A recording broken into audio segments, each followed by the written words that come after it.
Day, 8 kids and teens are unintentionally killed or injured by loaded and unlocked guns. Learn how to make your home safer at endfamilyfire.org. Brought to you by the Ad Council and End Family Fire. El Paso's News Radio, 690 KTSM. Live from the KTSM AM 690 studios, it's Talk El Paso with Andrew J. Polk.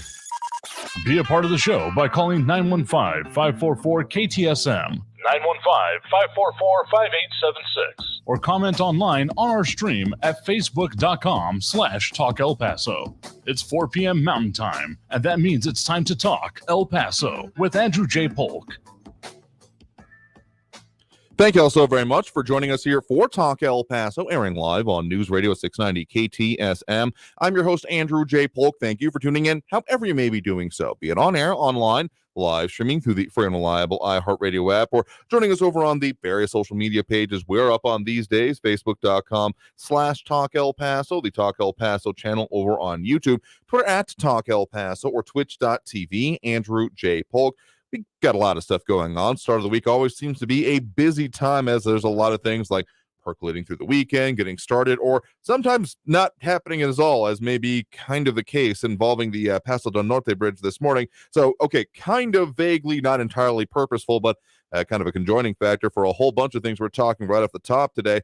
Transportation and infrastructure, both in the what was going on with the Paso del Norte Bridge and the quote-unquote precautions that were being deployed earlier today. Also, what the current status of them is. Spoiler alert, seemed to be flowing fine, but was not the case at the start of the day. We'll talk about that, as well as what some more of the information coming out about the Cabinet Secretary, U.S. Transportation Secretary, that is Buttigieg, coming through the region.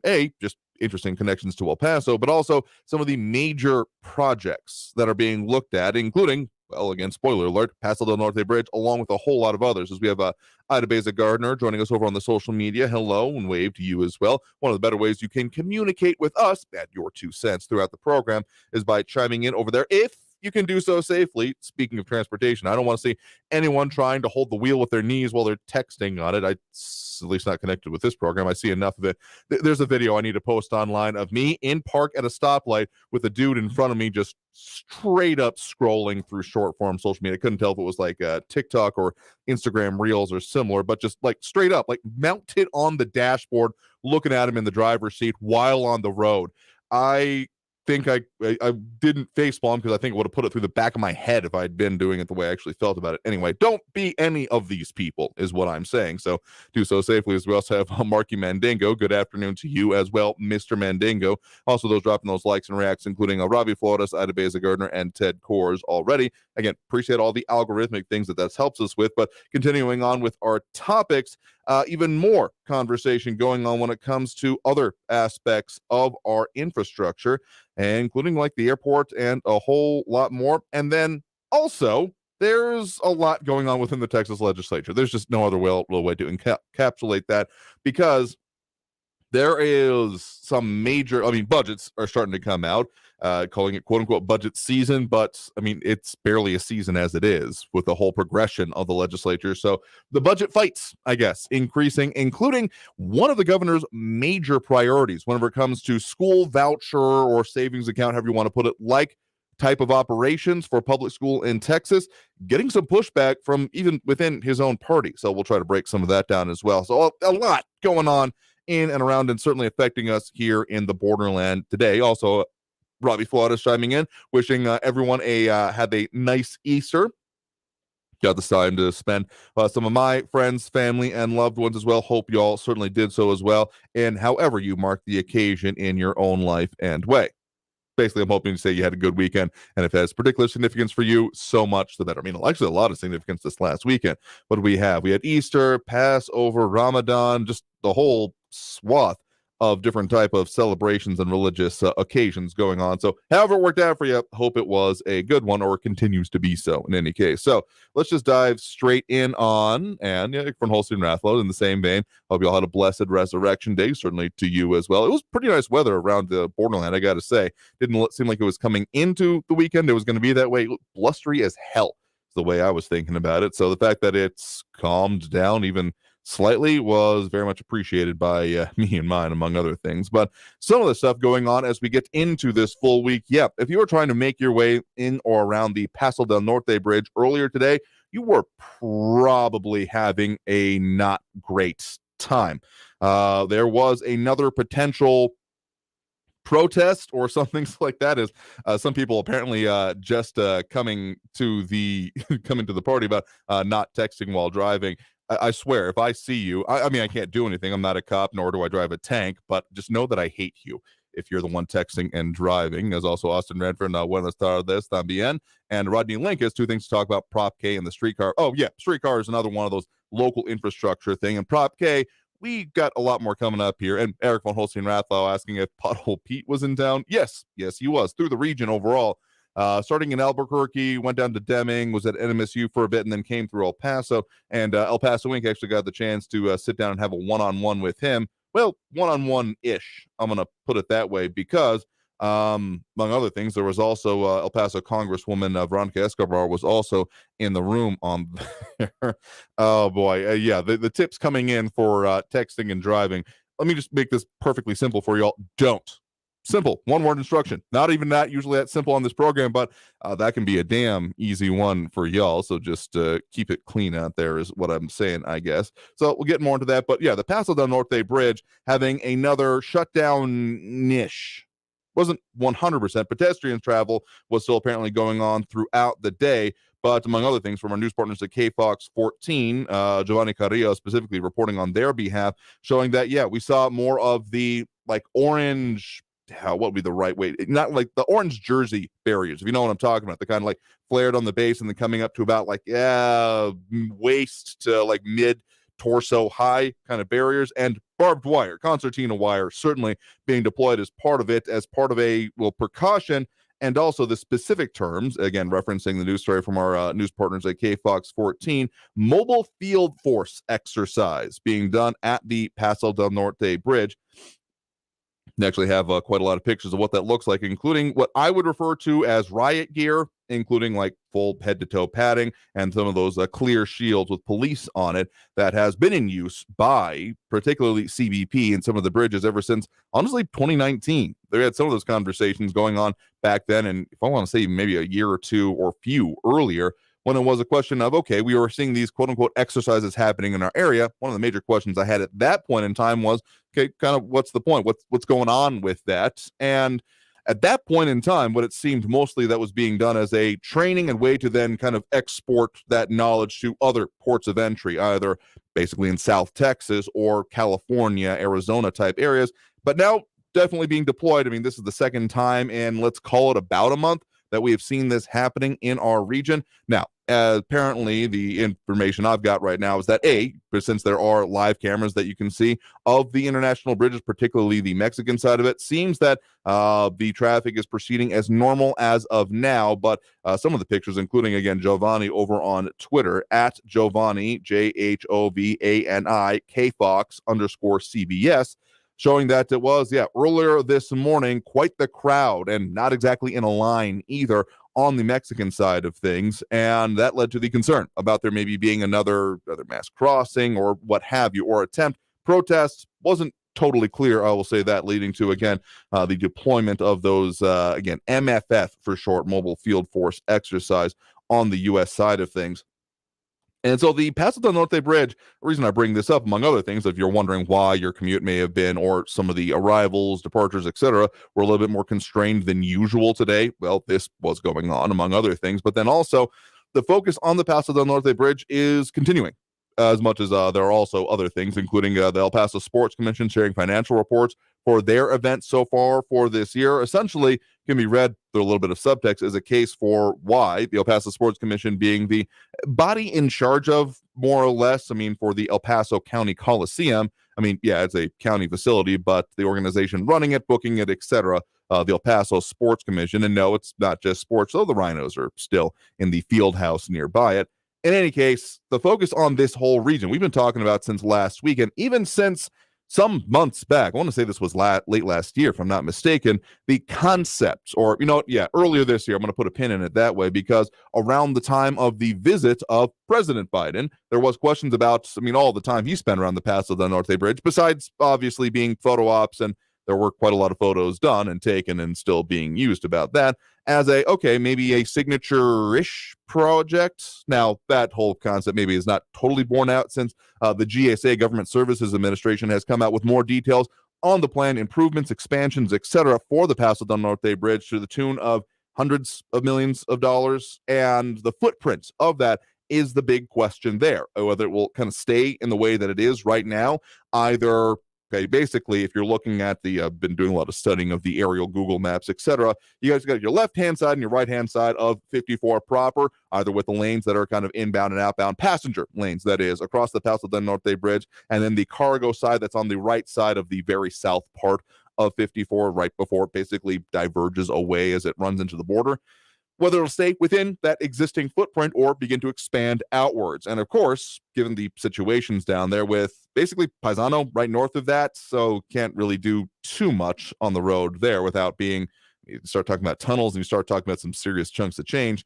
Not really possible there. To the west, or the left-hand side, as I'm talking about it here, got the Chamizal National Monument, so that ain't happening either. Just going to call that one right now. And then so you're left on the right-hand side, so to speak, the east, that is, of the position we're talking about. You start running into the Paisano Green community, which is not part of the current plans, but there is potentially on the chopping block some of the facilities, if not the entire area, that is the El Paso County Coliseum footprint, including the field house where the Rhinos play, we just mentioned, or the Coliseum itself. So that's why I think it's interesting that a little bit more being said about the Sports Commission, among other things. And that is something that was definitely delved into. Well, maybe not exactly these potential parts of it, but absolutely the concept of expansion and international trade, travel, etc., in a conversation that'll pass. So again, got to have a one-on-one-ish with Pete Buttigieg, again, in this capacity as Secretary of Transportation, I should say. So tell you what, we're already well overdue for that first break of this hour right now. We got some complicated but significantly impacting things going on in our region. We'll continue talking about kind of under the vague banner of transportation and infrastructure today. Yeah, because a bit more to delve into here, including what is being talked about, what some of those plans, particularly coming out of that, $1 trillion plus infrastructure bill that passed, it was a little bit while ago, from the national legislature. But even things want to get down to like the deck for I-10, the proposed one, and how much of a focus that is, and then how that affects things like the trolley that is also up before City Council today. We got a lot going on in the region, people. I don't know what to tell you. Some people think I'm just spitballing when I say that we never quite get to everything we do, even being 2 hours a day. Well, let's just let this be the proof in the pudding as we do our best to try to delve even further into it. So taking that first break right now, coming out of this break, we'll talk more about this and, of course, y'all's comments with it as well. Don't text and drive. If you get one message out of this whole ding-damn segment, let it be that. Don't text and drive. So for those that are still with us after this break, we'll be back right now here on News Radio 690 KTSM. I am your host, Andrew J. Polk. A lot more to come, a lot more we're getting into, and a lot more impacting stuff, and some of your comments as well. So stay tuned. More Talk El Paso after this break on News Radio 690 KTSM. Don't go anywhere.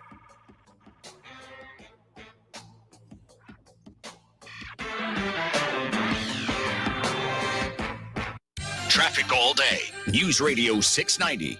Just one crash to look out for right now. Eastbound Rojas Drive at Don Haskins. There's an accident reported. Take Loma Verde Drive as your alternate. I-10 westbound at Zaragoza. A semi is up on the right shoulder. Northbound Zaragoza stop and go from the loop to Montana with 5-minute delays. And eastbound Montana is slow from McRae out to Desert Meadows. It's an 11-minute backup. Carrie Edwards, El Paso traffic. This report is sponsored by the Tudor Dixon Podcast. Coming up on the next episode of the Tudor Dixon Podcast, the one and only Shannon Bream of Fox News joins me to discuss her new book, The Love Stories of the Bible Speak. Catch the Tudor Dixon Podcast on the iHeartRadio app, Apple Podcasts, or wherever you get your podcasts. I'm Martin Hoke, the inventor of Navage Nasal Care, and I love Navage. I've told you about how your nose is the body's air filter, that Navage's powered suction will help flush out allergens, viruses, mucus, and germs, and that Navage will help you breathe better. But what do other people say about Navage? Like Ricardo, quote, "This is one of the greatest inventions ever. I know this may sound like I'm exaggerating, but this sucker is amazing.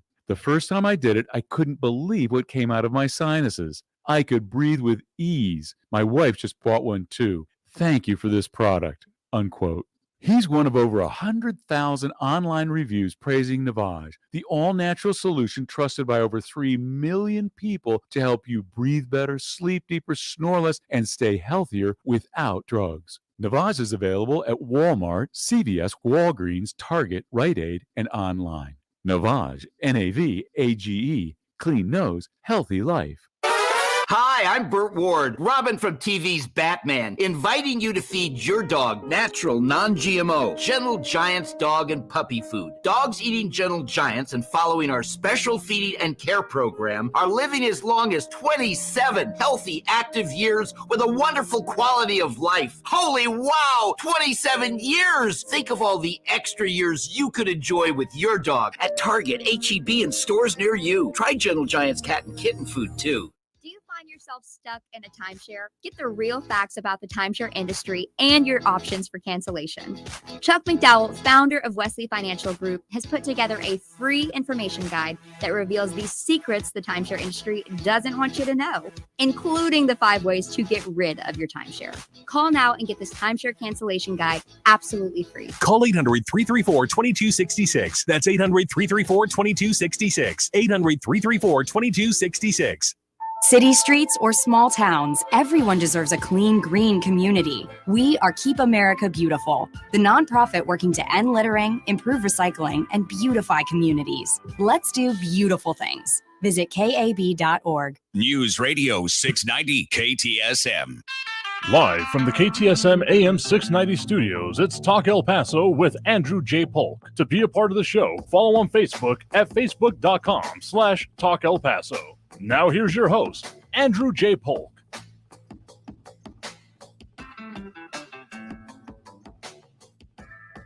Thank you all so very much for joining us here for Talk El Paso, airing live on News Radio 690 KTSM. I'm your host, Andrew J. Polk. Thank you for tuning in, however you may be doing so, be it on air, online, live streaming through the free and reliable iHeartRadio app, or joining us over on the various social media pages we're up on these days. A lot of people tuning in, chiming in over there, including Willie Jenkins, talking about one of the subjects we got on the docket for today, school vouchers, saying they are a good thing and parents should be allowed to use them for their children.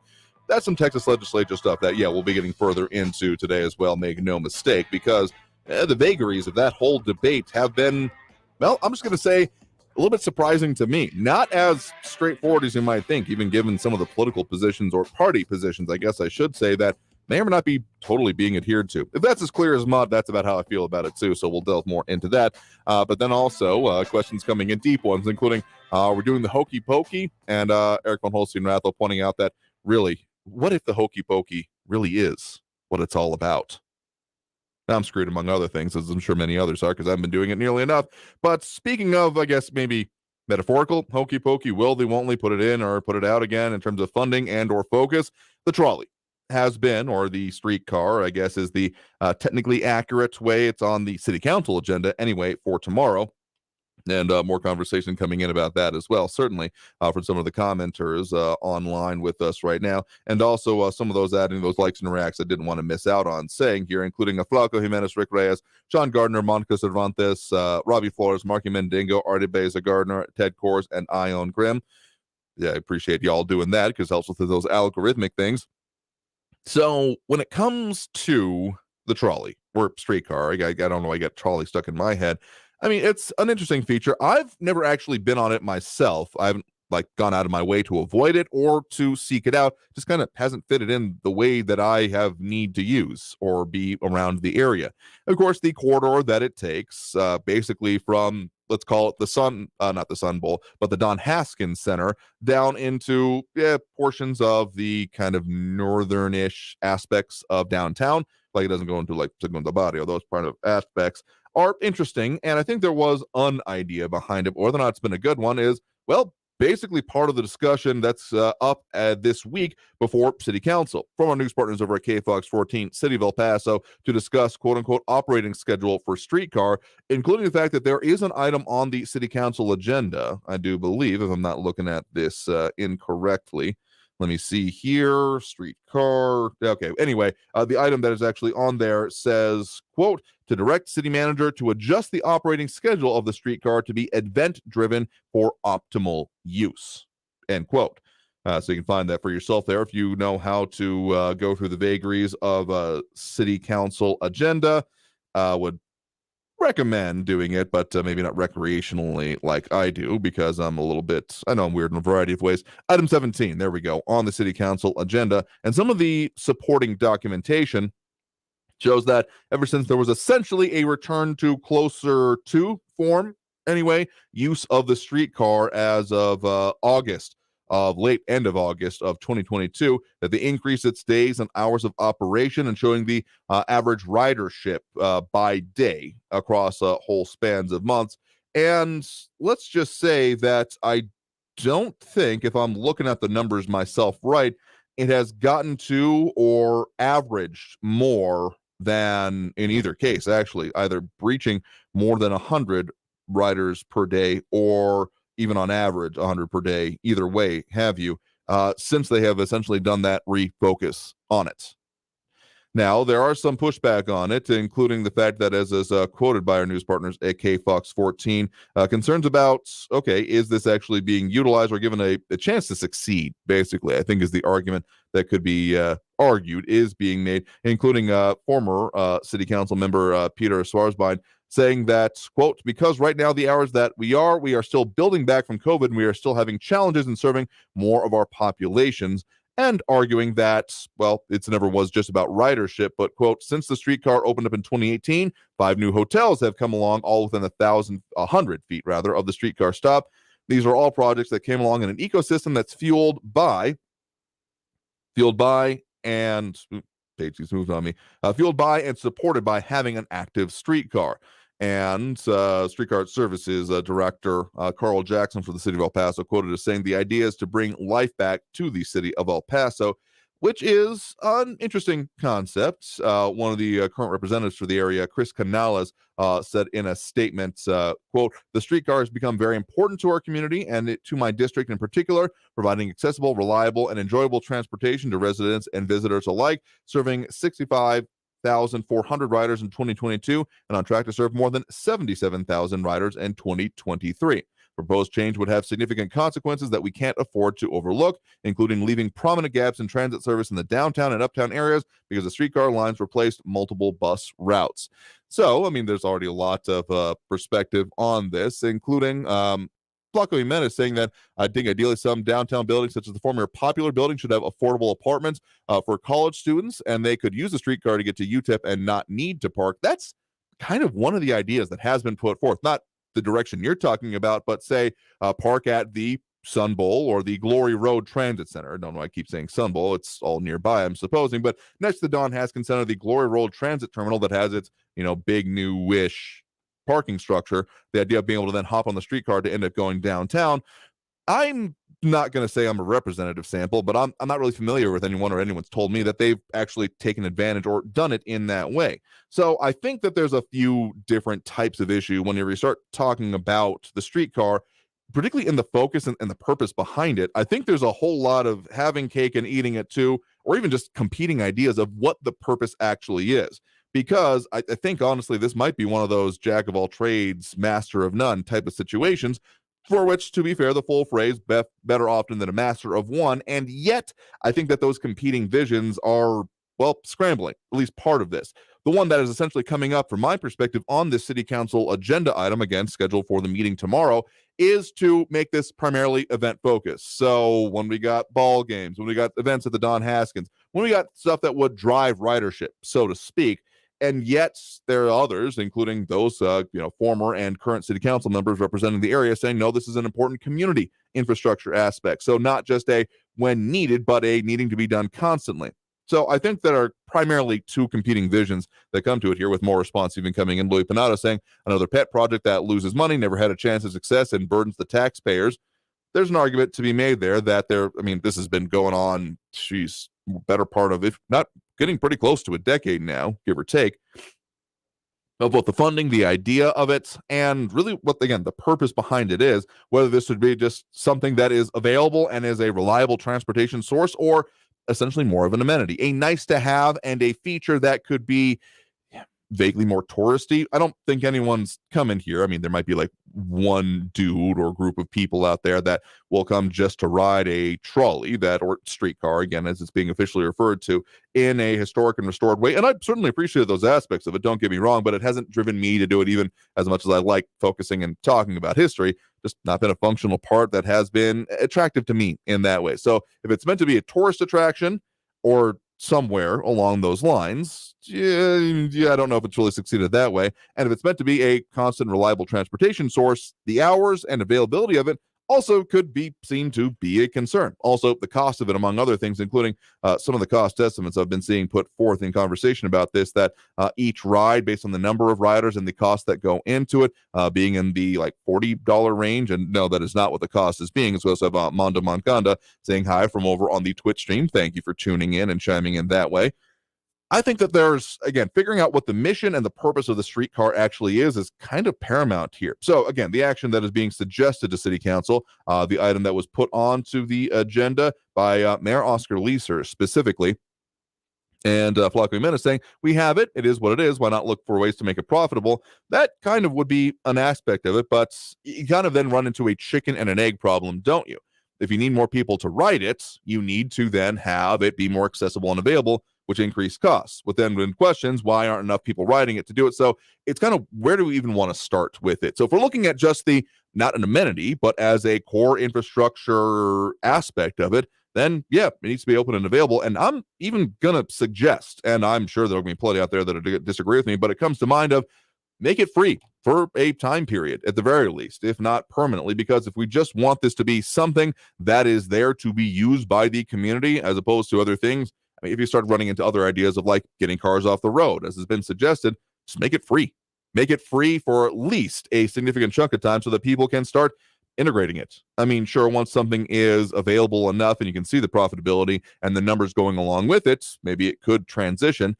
But I mean, that's a way that some more, let's call them larger built-in infrastructure projects, I'm thinking like the metro or the subways on some of those major East Coast cities exist, don't exactly, I mean, they all charge now, do not get me wrong, but the idea of getting it started as opposed to, I mean, this is an insanely car-focused community. I don't think anyone's under any illusion that it's not. If you don't have a car and you don't really like walking like a lot, I don't think in all the conversations about 15-minute cities, anyone's going to be under the idea that El Paso is basically one of those. It may have been, at the very least I had, particularly before I went to college, vague kind of illusions of El Paso being a place that, yeah, you can get anywhere in about, at least on I-10, once you were on I-10 in about 15 minutes. That doesn't exist anymore, particularly given the traffic struggles, including some of the international bridges we talked about otherwise. This we also have Streetcar, Stella. Yes, if anyone wants to do a roving production of Streetcar on the Streetcar, that could be fun and interesting. But then we get into the amenity side of it. Like if you want this to just be an amenity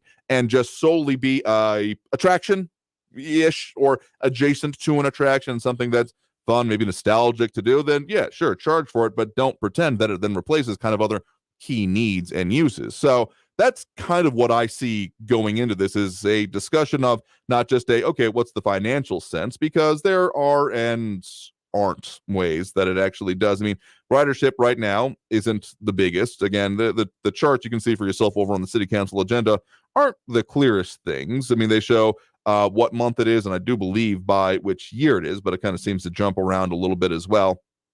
And then by time period of the day, with pretty much all of the ridership, except for like October of last year, being primarily from the like 3 to 4 p.m. and then elapsing at the latest at the 10 to 11 p.m. time frame. Now, whether that's when it was actually available or not, but even then, it never seemed to reach an actual either average or just total amount of riders on any given day more than 100. But again, that's the chicken and the egg question. How are enough people able to consider it and rely on it for them to integrate it and make it useful? So that is, again, so much to say that what is the purpose and what do we actually want to see done with this is being at least the subtext I'm reading into it when it comes to this City Council item and agenda. Now, of course, one of the major questions about the streetcar as it does cross I-10 on across the downtown trench, and part of that is, the heck is going to happen with that next? And that brings us back to, tell you what, we'll talk more about this coming break. What is going to go on with that I-10 expansion project, and particularly that downtown deck park? There are more answers that came out, at least perspective anyway, from the visit and the recent interview with El Paso Inc. when it came to the Transportation Secretary Buttigieg. So we'll try to link some of these threads together once we come back after this next break. You are, of course, tuned in to Talk El Paso, airing live on News Radio 690 KTSM. I'm your host, Andrew J. Polk, talking about that and a whole lot more, at least dipping a toe into the Texas legislature as well, as much as that can be done without getting sucked in after this break here on News Radio 690 KTSM. Don't go anywhere.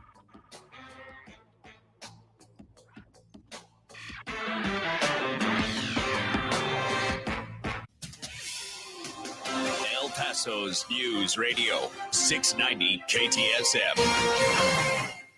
I'm Fidel Moreno Mesa with your CBS 4 News Update. The man convicted in the murder of another man outside an East El Paso bar is set to be sentenced to prison.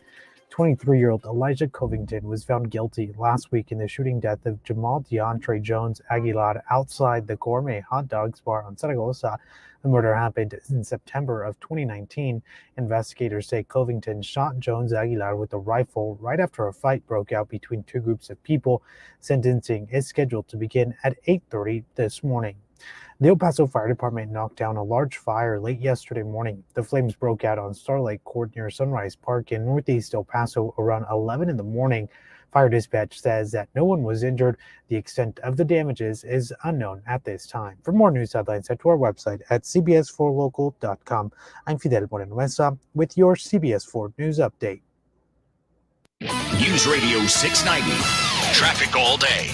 Just one crash right now affecting traffic eastbound on Rojas at Don Haskins. A disabled semi is up on the right shoulder, I-10 westbound at the Zaragoza exit. Slow traffic Zaragoza northbound from the loop to Montana. It's a 5-minute delay. And traffic starting to slow down a little bit. I-10 westbound from Wrestler up to Trans Mountain. Kerry Edwards, El Paso traffic. From the KFOX 14 Severe Weather Center, I'm Chief Meteorologist Brad Montgomery. We'll see another warm one for tomorrow. In fact, very warm in the afternoon after lows in the 50s. So a nice start to your Tuesday morning. We'll see a high around 85 degrees for our Tuesday. Looking ahead to Wednesday, a little breezy to windy at times, partly cloudy skies with a high around 86 degrees. And then we go windy for your Thursday. Not quite as warm with a high around 82. From the KFOX 14 Severe Weather Center, I'm Chief Meteorologist Brad Montgomery. This report is sponsored by Wendy's $3 breakfast deal. Wendy's $3 breakfast deal is your choice of bacon or sausage, egg and Swiss croissant, plus a small seasoned potatoes for just $3. Break your morning routine and get your $3 breakfast deal today. Limited time only at participating U.S. Wendy's during breakfast hours. If you're hiring, it can feel like you're trying to find a needle in a haystack.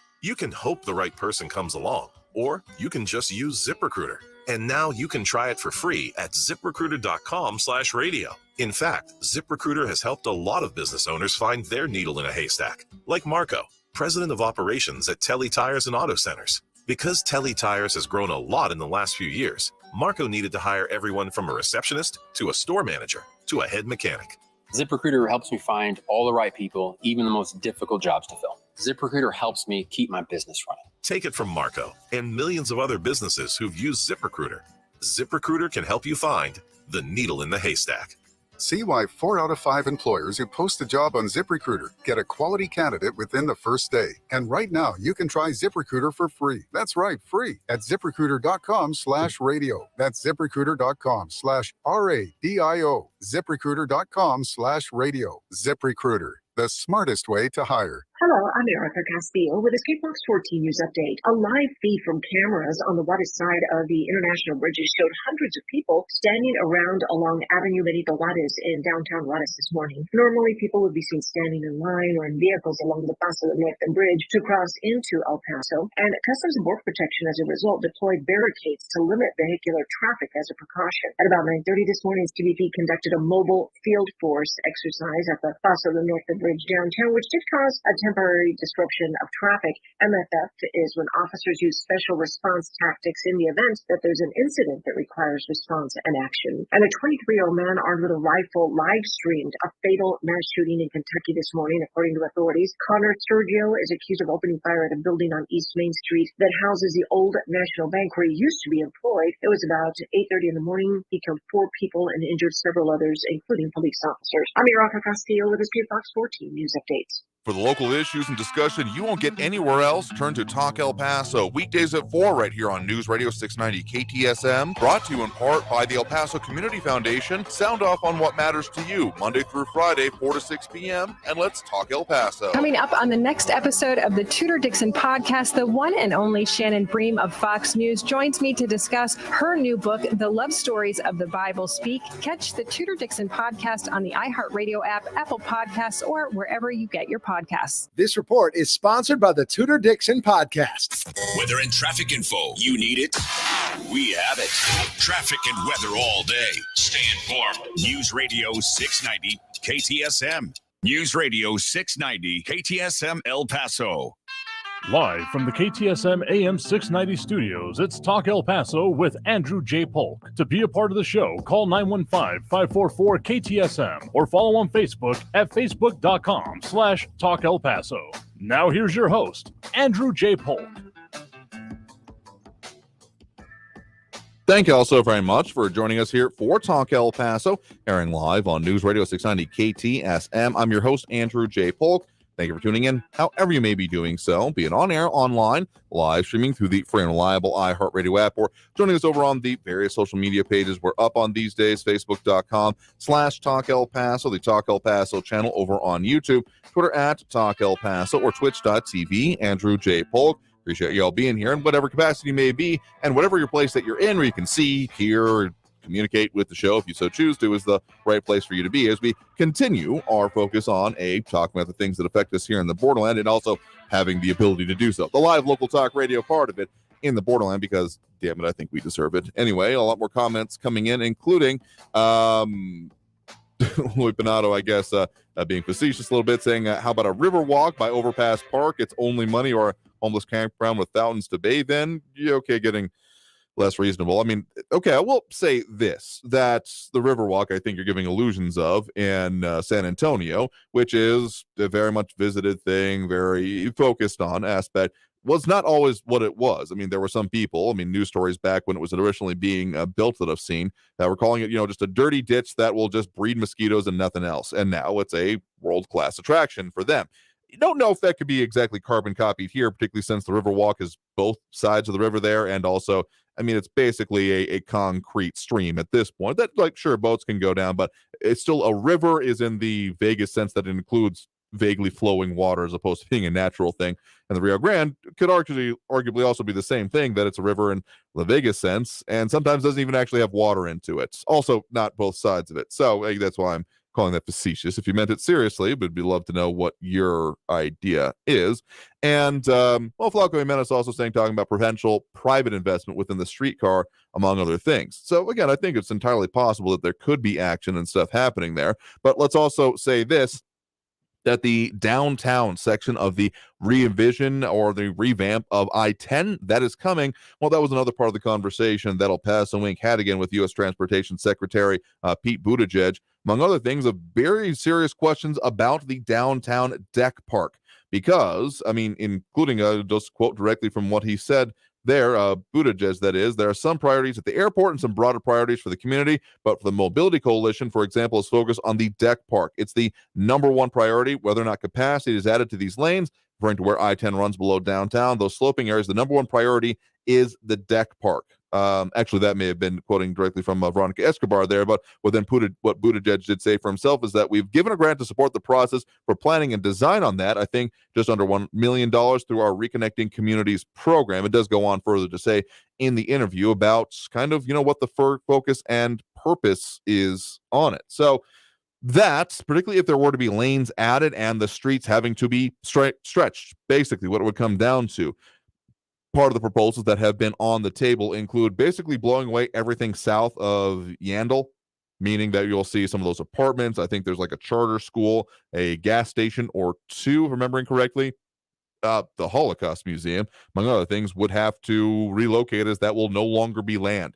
So those are part of the priorities coming with that. And that raises questions related to what we were talking about last segment, the trolley, or streetcar. Again, I keep calling it the trolley, because if those, lines of it that go across I-10 are no longer available, does raise questions on how exactly it's going to continue to function. So a lot of this ends up being connected, but one of the other major takeaways from that interview with, again, Transportation Secretary Buttigieg is about major improvements coming to El Paso International Airport, including a new tower. So again, if you can, or have the ability to, I'd certainly encourage you all to check out that interview, because there's a lot of significant stuff coming through that, and not even necessarily just directly related to that Bridge of the Americas BOTA project that is not technically through the Transportation Department. It's through the Government Services Administration. So separate agency, separate pot of money, basically. But again, that $1 trillion and change infrastructure bill and how those funds come to bear and the way that they are looking for it is very interesting. Just as a side note that I find very interesting is that Buttigieg says he has connections to El Paso. Grandfather retired from the Army and moved and then settled in El Paso, and his mother went to Radford Academy and then to UTEP, which is interesting. Anyway, and then Michael Pata saying streetcar is currently free to ride, FYI. So, okay, maybe then it needs to be having more done with it, making it clear that it is available and able to get on here. So I don't know whether or not that discussion goes the way it does in actual city council. Again, I've never been on it myself because I haven't even really known when it's been going or been needing to do it. Kind of like transiting through that corridor, that kind of downtown to UTEP corridor.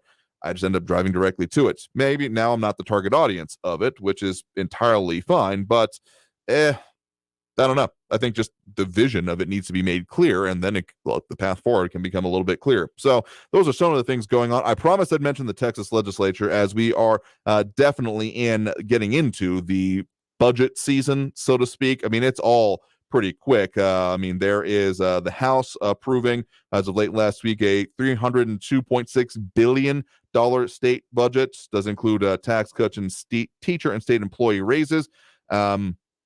In the House side moving its way through. The Texas Senate did approve the education savings account, but in the House, that has not been so clear. Actually, among other things, there has been opposition signaled within the House of Representatives for the state of Texas, but Governor Greg Abbott has vowed that this is not done with. The article title from the Texas Tribune: after House vote signaling opposition to school choice, Governor Greg Abbott says the fight isn't over. Subtitled as House voted 86-52 on Thursday to amend the budget to ban state funding for, quote, school vouchers or other similar programs. Now, this is one of those major priority items that Governor Greg Abbott has put forth as what he wants to see. So I even wouldn't be surprised if this, for some reason, or we'll talk about the reasons, but if for any reason this isn't able to make it through this session, that he'll call him back for a special session on this one specifically, because this is one of those campaign items. And again, one of the ones he mentions during the State of the State address, if I'm not mistaken.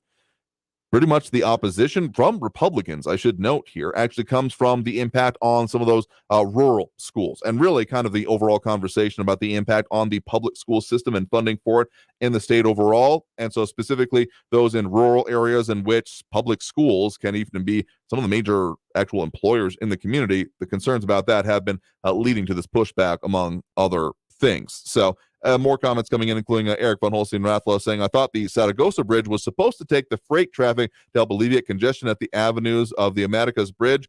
Kind of yes and no. There's just, I know, clear as mud.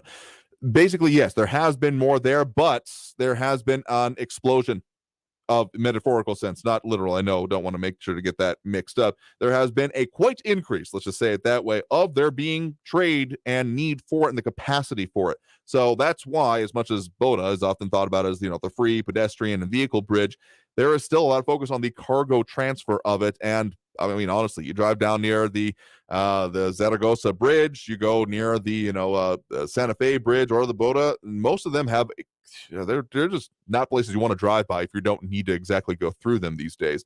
And that trend is continuing. So more is said on that in the full interview with El Paso, including the level of capacity. There's also focus, frankly, on the Santa Teresa International Port of Entry and even more highways being developed to head out that way. So cargo capacity in general in this region is a focus and is something being thought about. But I mean, read the article and decide for yourself there again in this most latest edition of El Paso Inc. So there's a lot of considerations and issues that come with it. So infrastructure definitely on my mind at the start of this week. And if there's a lot more going on around than affecting the community, and some of those discussions to be had. Again, City Council to be discussing the streetcar tomorrow during City Council. Yeah, Taco Menace, there's a long line at Zaragoza every night too.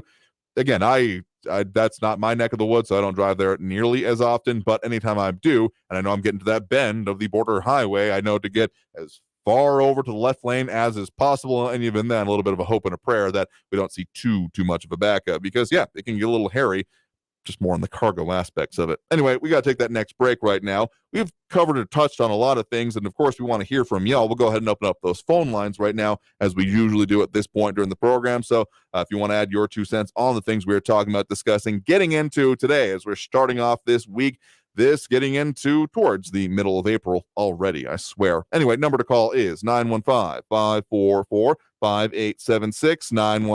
915-544-KTSM. Back after this break with more Talk El Paso on News Radio 690 KTSM. Stay tuned.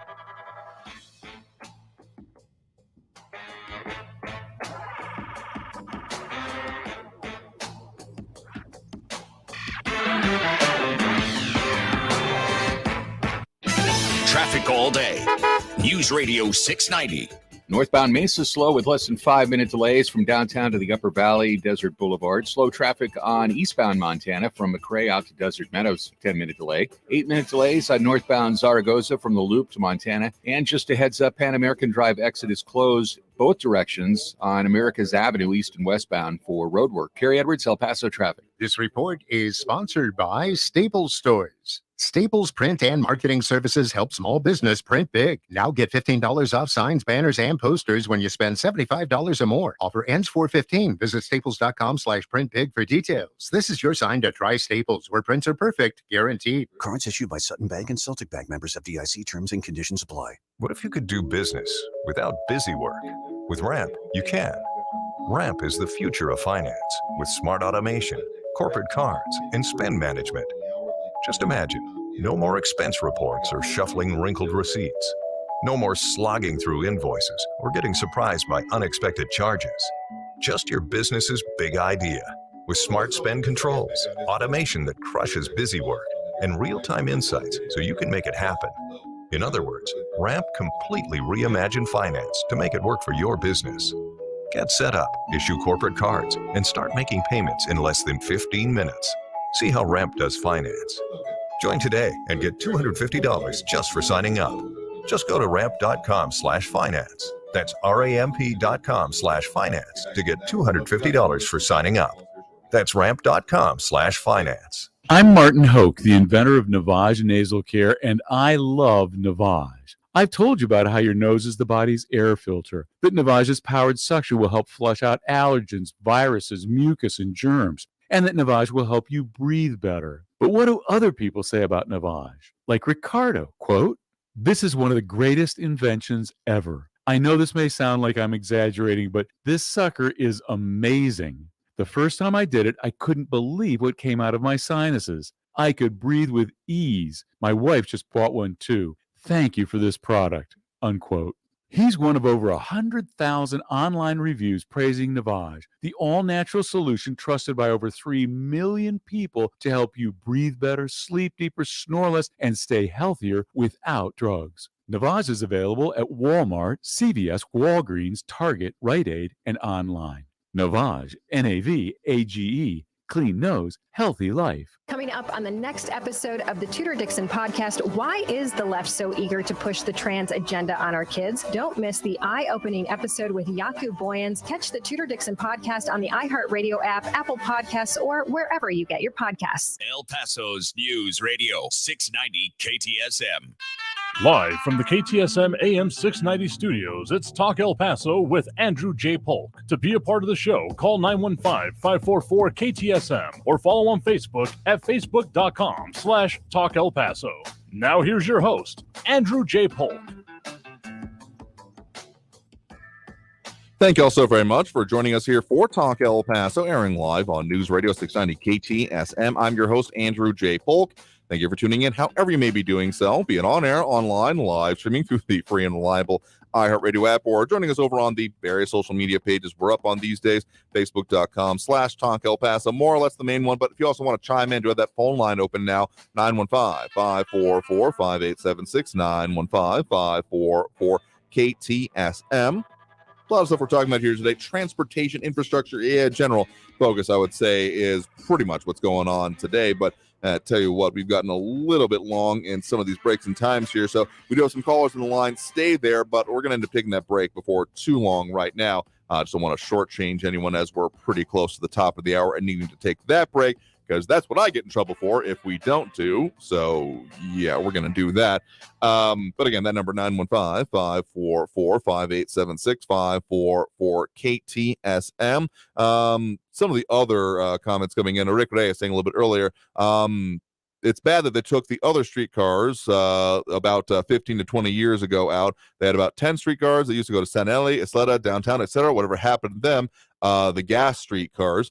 I mean, I think that's, well, they were removed entirely. The streetcar system was removed, and this is a total revamp of it. I mean, they are the restored cars themselves, to my understanding. There were out in the desert, say, kind of in between like the airport and Butterfield Trail Golf Course, if I'm not mistaken. At least that's where they were housed. So they got restored and put back into service. But again, the focus on the usefulness of it, I think there were too many competing visions, I got to say, whether it should be an amenity or a reliable core transportation infrastructure aspect. I don't think either vision ended up totally winning out. And that's why it's kind of been in this, will they, won't they, will it be work out, will it not? So we'll talk more about that as we come back to this next hour and get into the top of the hour. But I will say this, I may have left it on a little bit of a cliffhanger when it comes to those education savings accounts that have been proposed and are a serious item by the governor of Texas. I do want to say that even after there was the vote late last week by the House of Representatives in Texas to basically ban the actual inclusion of state funding for, quote, school vouchers or other similar programs, Governor Greg Abbott is not going to be dropping this, in case I didn't make that clear. He has made it clear that he is going to continue to fight on this. Has held at least one rally at the Capitol, I do believe, since then. And, well, one of his spokespersons said to the Texas Tribune, quote, Governor Abbott made education freedom an emergency item this legislative session because no one knows the needs of their child better than a parent. The amendment received the least support ever. The vote shows the legislature remains open to school choice, supporting the majority of Texans who want to expand school choice. So we'll see how much more this comes up, but we got to take that break right now. So coming out of this, we'll get out of the top of the hour and the top of the hour news that we get to. But again, if you want to get on the line, don't forget that number, 915-544-5876, 915-544-KTSM. Back after this break and the top of the hour news on News Radio 690 KTSM. Don't go anywhere.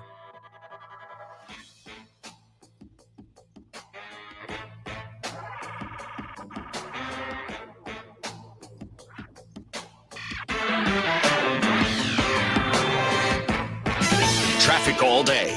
News Radio 690. Northbound Mesa slow with less than 5-minute delays from downtown to the Upper Valley, Desert Boulevard. Slow traffic on eastbound Montana from McRae out to Desert Meadows, 10-minute delay. 8-minute delays on northbound Zaragoza from the Loop to Montana. And just a heads up, Pan American Drive exit is closed both directions on America's Avenue, east and westbound for roadwork. Kerry Edwards, El Paso traffic. I always wanted to learn Spanish, but I never thought I'd have the time. Then I discovered Babbel. Babbel's lessons are fun. They only take like 10 or 15 minutes, and in 3 weeks, presto, you're starting to speak another language. Like magic. I love that Babbel's lessons aren't just robots talking. They're voiced by native speakers, so you get the pronunciation just right. And they're designed by real language teachers, so you learn how to have real-world conversations, things you'll actually use. It's incredible. After using Babbel, I'm ready to start having real conversations in French. There's all kinds of ways to learn. Use Babbel's podcasts or games or videos. You can even join live classes with a language teacher. If you want to learn a language, there's no faster, easier, better way than Babbel. Babbel. Babbel. Babbel. Évidemment. Go to Babbel.com to try for free. That's BABBEL.com. Babbel.com. records, milestones, firsts, lasts, and everything in between. What happened today in sports history on iHeartRadio? What's happening, fellow sports fans? It's Andy West. Let's look back on this day in sports history, April 13th. We'll start off today back in 1957. The Boston Celtics win their first NBA championship in style, narrowly beating the St. Louis Hawks in a 125-123 double overtime victory, one of the most exciting Game 7s in history. Jumping ahead today in Augusta, Georgia, in 1997, the Tiger Woods era begins as Tiger destroys the field and wins his first major championship, a record 12 strokes ahead of runner-up Tom Kite. Woods became the youngest at 21 and the first non-white player to win the Masters and the green jacket at Augusta. And today in 2016, Kobe Bryant retires with a bang, scoring 60 points in the Lakers' 101-96 win over the Utah Jazz. Now you know. Today in sports history on iHeartRadio. News on the hour and a half. Traffic and weather all day. News Radio 690 is KTSM AM El Paso, an iHeartRadio station. NBC News Radio, I'm Brian Shook. Police say the gunman who opened fire at a bank in downtown Louisville, Kentucky, was a 23-year-old employee at the bank. 4 people are dead and 9 are injured after a shooting at the Old National Bank. Officers exchanged fire with the shooter, who is deceased as well. An emotional Kentucky governor said he lost one of his closest friends today. Tommy Elliott helped me build my law career, helped me become governor, gave me advice on being a good dad. Andy Bashir says they were in constant contact. He added he thought he lost another good friend in the shooting, but was glad to find out he survived. An expelled Tennessee lawmaker has been reappointed. Democrat Justin Jones was one of 2 African Americans kicked out of the Tennessee House last week for protesting gun violence on the floor after a deadly school shooting at a private Christian school. On Monday, the Nashville city voted unanimously to reinstate him. The Justice Department is appealing a controversial ruling from a federal judge in Texas that would suspend the abortion pill mifepristone. This, as a top Biden administration official, is out with a warning that Friday's ruling could set a dangerous precedent for all FDA-approved drugs. Health and Human Services Secretary Javier Becerra told CNN State of the Union the FDA approval process would be turned upside down if a lone judge is allowed to impose his opinion over scientific research. Becerra would not comment when asked if the FDA would simply ignore the ruling, as some Democratic lawmakers and legal experts have suggested. I'm Lisa Taylor. The FAA is calling for inspections of all Boeing 787 jets. Officials say there have been recurring problems with leaky bathroom faucets that regulators worry could damage critical electronic equipment. Boeing notified the airlines about the issue in November. The aircraft manufacturer believes the issue is limited to certain Dreamliners. You're listening to the latest from NBC News Radio. A retired Los Angeles County fire captain says he followed orders and took photos of the Kobe Bryant helicopter crash scene in 2020, and he was not compensated for legal expenses after being sued. Now he's filed a proposed amended complaint against his former employer. He accuses an ex-supervisor of perjury. Former Captain Brian Jordan testified last summer in the suit against the county brought by Vanessa Bryant and Christopher Chester. Salad kits sold in several states have been found to contain listeria. The FDA says certain salad kits under the brand names of Fresh Express and Publix could contain listeria.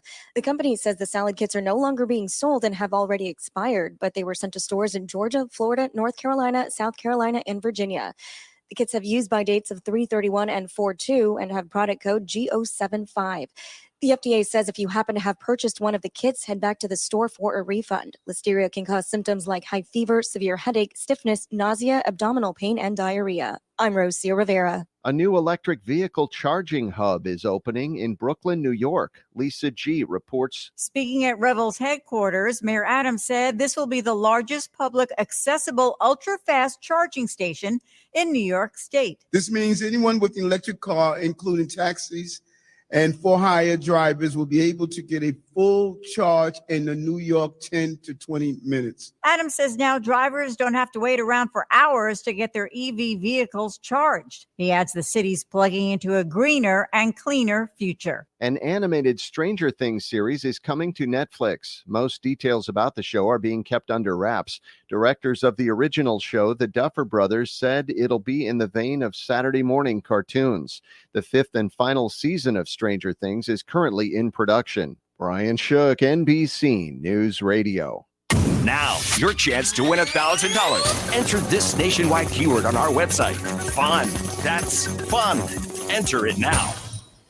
This report is sponsored by the Tudor Dixon Podcast. Coming up on the next episode of the Tudor Dixon Podcast, the one and only Shannon Bream of Fox News joins me to discuss her new book, The Love Stories of the Bible Speak. Catch the Tudor Dixon Podcast on the iHeartRadio app, Apple Podcasts, or wherever you get your podcasts. The El Paso Community Foundation supports the causes you feel passionate about here in the borderland, whether it's education, social services, arts and culture, the environment, health, or economic development. The El Paso Community Foundation has been promoting philanthropy and progress in our hometown region for more than 45 years. Make your mark with us. Start a fund today. For good, for El Paso, forever. Learn more at epcf.org. That's epcf.org. Only iHeartRadio gives you access to all of your favorite radio stations. It's Elliot in the morning. Rod Ryan Show. Check it in. It's The Woody Show. All of the once-in-a-lifetime events. The 2023 iHeartRadio Music Awards. All of the best free curated playlists. All the rock for all the people. All of the great podcasts for every interest. This is Freddie Prinze Jr. from the Wrestling with Freddie podcast. All of the mind-blowing contests. $20,000. Awesome. All of your favorite superstars. This Pete from Fall Out Boy. Best of all, it doesn't cost a thing. Listen on the free iHeartRadio app for all your music, radio, and podcasts. Sweetie, want some fruit? You have to use the right tool for the job. A power drill is the wrong tool to slice fruit. Just like an antibiotic is the wrong tool to treat viruses, including colds and flu. Antibiotics are only needed for certain bacterial infections. When they aren't needed, antibiotics won't help you, and the side effects could still hurt you. Ask your healthcare professional when an antibiotic is the right tool and when it's not. Visit cdc.gov/antibiotic-use. News Radio 690 KTSM. Live from the KTSM AM 690 studios, it's Talk El Paso with Andrew J. Polk. To be a part of the show, call 915-544-KTSM or follow on Facebook at facebook.com/Talk El Paso. Now here's your host, Andrew J. Polk. Thank you all so very much for joining us here for Talk El Paso, airing live on News Radio 690 KTSM. I'm your host, Andrew J. Polk. Thank you for tuning in, however you may be doing so. Be it on air, online, live streaming through the free and reliable iHeartRadio app, or joining us over on the various social media pages we're up on these days, facebook.com/Talk El Paso, the Talk El Paso channel over on YouTube, Twitter at Talk El Paso, twitch.tv, Andrew J. Polk. Among those, dropping those likes and reacts, we appreciate, including Flaco Jimenez, Amber Banda, Ion Graham, James Holmes, Stephen Christopher, Rick Reyes, Sean Gardner, Monica Cervantes, Robbie Flores, Marky Mendengo, Ida Beza Gardner, Ted Kors, and more. So whatever works for you, Ion Graham there as well, if I'm not mistaken, if I didn't say that one already. Anyway, however you're liking to be on there, or if you do like it or not, let us know. And then also, we got a lot going on in the comments, a lot of things coming on, including Austin Redfern mentioning about the cable cars that used to go into Juarez, making the bell sound so folks could hear them coming or stay out of the way. And they were on tracks, and they were part of like the El Paso trolley system, or rail car, streetcar, whatever the right phrase for it is. I keep calling them trolleys because that's what sticks in my head. And no, it's not the San Francisco one, but I mean there are certain similarities, including being set routes on tracks, remotely powered, etc. But also go on to say it was a long time ago, and that was one of the possibilities that never really materialized. Among other things, the tracks don't go all the way across the border, but also, let's just say, international transit has gotten a hell of a lot more complicated since the streetcars went away and then got brought back. So, yeah, that's a an issue with it there, among other things, groceries and also literal heads rolling.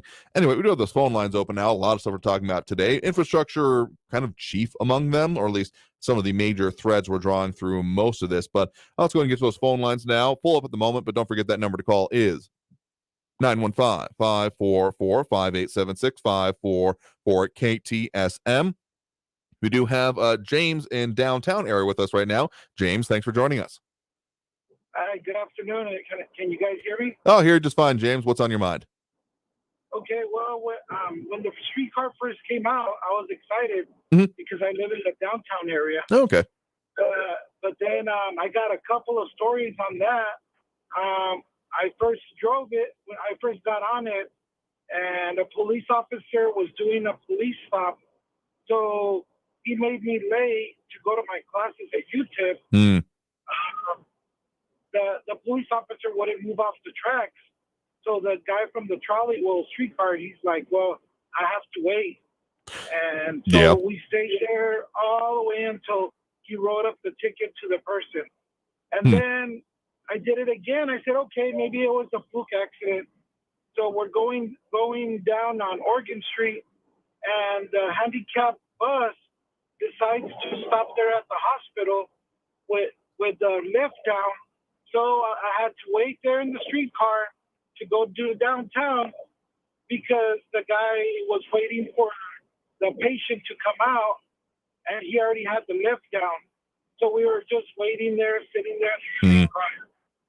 So, I mean, it's crazy. And so if any car breaks down on the tracks, that's it. You're not going to be able to use the streetcar until they move the car out of there, or the police officer, or the ambulance, or whatever. And then I have another story where they stopped the whole streetcar schedule because it was for maintenance to clean all the rocks all along the rails. So I was like, oh man, it's not a reliable source to go and use it as from downtown to UTEP. So I just decided to ride my bike. But even though riding my bike, one of my friends, he was going down Oregon and he hit one of the rails, and he flipped over because the rail got between his tire. So he almost got run over there. And then there's a horrific story where a man committed suicide. He decided to jump in front of the streetcar and committed suicide. So, I mean, it's like this streetcar is just no good for El Paso, honestly. We were all hoping for like a monorail, like in Disneyland, Oh, sure. It's a monorail and you don't have to be doing stops, and it would have been nice, but no, they decided to do the streetcar. Yeah, no, I get what you're saying there. And I will say that for most places that have a dedicated rail system, like light rail, basically, I mean, they have their own methods of having it actually transit. It's not co-located with the streets is what I'm getting at. I mean, think about the New York City subway system, which is, of course, a huge and bigly different version of it, but they have their own complete rails and systems. Or even think about Chicago's. They have the L, as in short for elevated rail. That is, the same routes, more or less, not always, but often with the streets, but it's elevated so that they're not subject to these kind of things. Now, I'm not saying that why didn't we just do that? Because that's another order of magnitude of cost, and you do have to start somewhere, but I think that the issue is, beyond even some of the technical or logistical ones, as Stephen Christopher mentioning the BART, the Bay Area Rapid Transit on the other coast as well. Yeah, that does come to mind, certainly. And the issue with this is that, sure, you got to start somewhere, and you couldn't just totally from scratch start out a whole new rail system and be like, yeah, sure, it'll probably get used. You have to start somewhere. I totally get that. And yet the focus on it, like if you wanted to make it the most useful to people, I'm not even saying that the downtown to UTEP corridor is a bad one, but like, then why not send it down like Montana and have it go that way to where there would be a lot more of like public use and like everyday El Pasoans using it. So the fact that this wasn't a part of it and now it's kind of, I don't know, it kind of feels like to me it's languishing with a will they, won't they, again, the hokey pokey aspect of it is, I think, not a great thing, because I think it could be a big asset to El Paso and even overcome some of the challenges you're talking about. But if there's not that kind of like impetus behind it, I could see it just languishing kind of like it has. Right. That's all I have to say about that one. But honestly, if it's something with rails, they can't go around cars. They can't, No, sure. So it's really for tourism. And if you're not in a hurry to get to your location, yeah, it's fine. But other than that, I was using it to go to UTEP and back, and yeah, it was terrible. Yeah, fair enough. Well, I appreciate you sharing your perspective and your story with it. You have a good one there. Thank you. You too. Bye-bye. All right. There's different perspectives on it. Okay. After this, I think I'm going to have to go finally take my ride on the trolley. Probably not like today, but soon, and get back with y'all on my perspective on it and how useful I would think it would be. It's never been a focus or a feature or something I've needed to do. I've never had to go from just UTEP to downtown and thought, I'll just take the trolley and make that easier for myself. It's just not the patterns of life that I have. Another one coming up mentioning here, Rodney Linkus about bike lists bring up a complaint, city creating bike lanes that's messing things up even worse. That's a kind of another example, and he's got a specific amount of complaints. That's kind of another example of one of those chicken and an egg kind of situations. I do feel like I've seen more cyclists out there, and I do agree with Rodney when he's saying that El Paso, most bikers don't even use the bike lanes. They just use traffic lanes. That's absolutely a thing that happens. And then the way they sometimes just blow through red lights, acting like you treat us like a car, and then they're not obeying traffic laws like a car is just frustrating in the extreme. Like, I get it. But also okay, do we want people to use bicycles and have bike lanes? Because it can't be, at least in my mind, there's more people using bicycles, we should have the bike lanes available. People aren't going to switch that, except maybe out of desperation, or do it in okay, I'll do this instead, unless there is the bike lanes available. Most of the bike lanes I've seen, I'm not totally familiar with the one that he brings up on Alabama Avenue, making the bike lanes on each side, but the ones where it's just like a little stripe that separates it, and that's it, like literally just a paint stripe in the road, and no, that's your bike lane, stay there. I could see that being unnerving as hell as being a bicycle rider. If it's a little bit more, and like maybe even like a concrete barrier, if not like maybe a curb in between, would make it a little bit better. But again, you kind of have to figure these things out, and I feel like it's been happening kind of haphazardly with most of the city here. Let's get to one more call on the line before we get into that next segment. Right now, we do have Frankie and Messia on the line with us right now. Frankie, thanks for joining us. All right. Is there something in the water up in Amarillo in Texas, or something in the water in Florida, or even Idaho? What is going on with these conservatives out there? And your guy, Abbott and Costello, going out right out of the box saying, hey, I'm going to pardon this guy that was found 100% reasonably guilty of murder. Now, what the heck is going on with that? Then you've got this moron in Florida that wants to penalize people for some kind of immigration thing. By the way, he shipped off 50 people to Martha's Vineyard. I wonder if he's going to go to jail for that. And then you've got these people in Idaho that, it has something against with transportation of, the whole anti-abortion thing. What is the matter with these conservatives? It was shown in the 2022 election that people were not for this. They were for abortion, safe abortion, whatever you want to call it. This is going right against the grain. This is absolute insanity. Absolutely.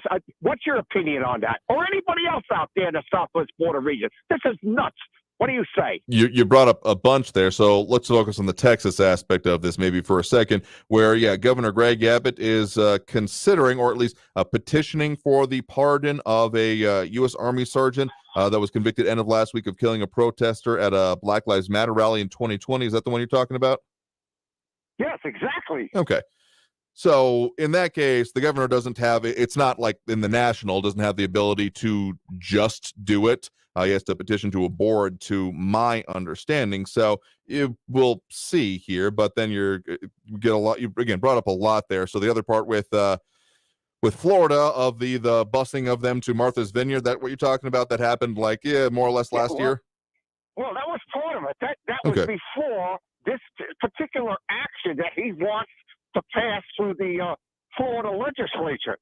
But the thing is upside down. The whole thing, everything I just said to you, is all upside down with this whole thing that want to just upend everything that was normally considered in our democracy or our judicial system or the way we do things, that the conservatives, they don't care. They just want to go out there and say, I don't care what the voters say. I'm going to do this, and I don't care. That's the whole point I'm making. Okay, I get what you're saying there, but I guess in terms of an answer for it, I don't have one exactly.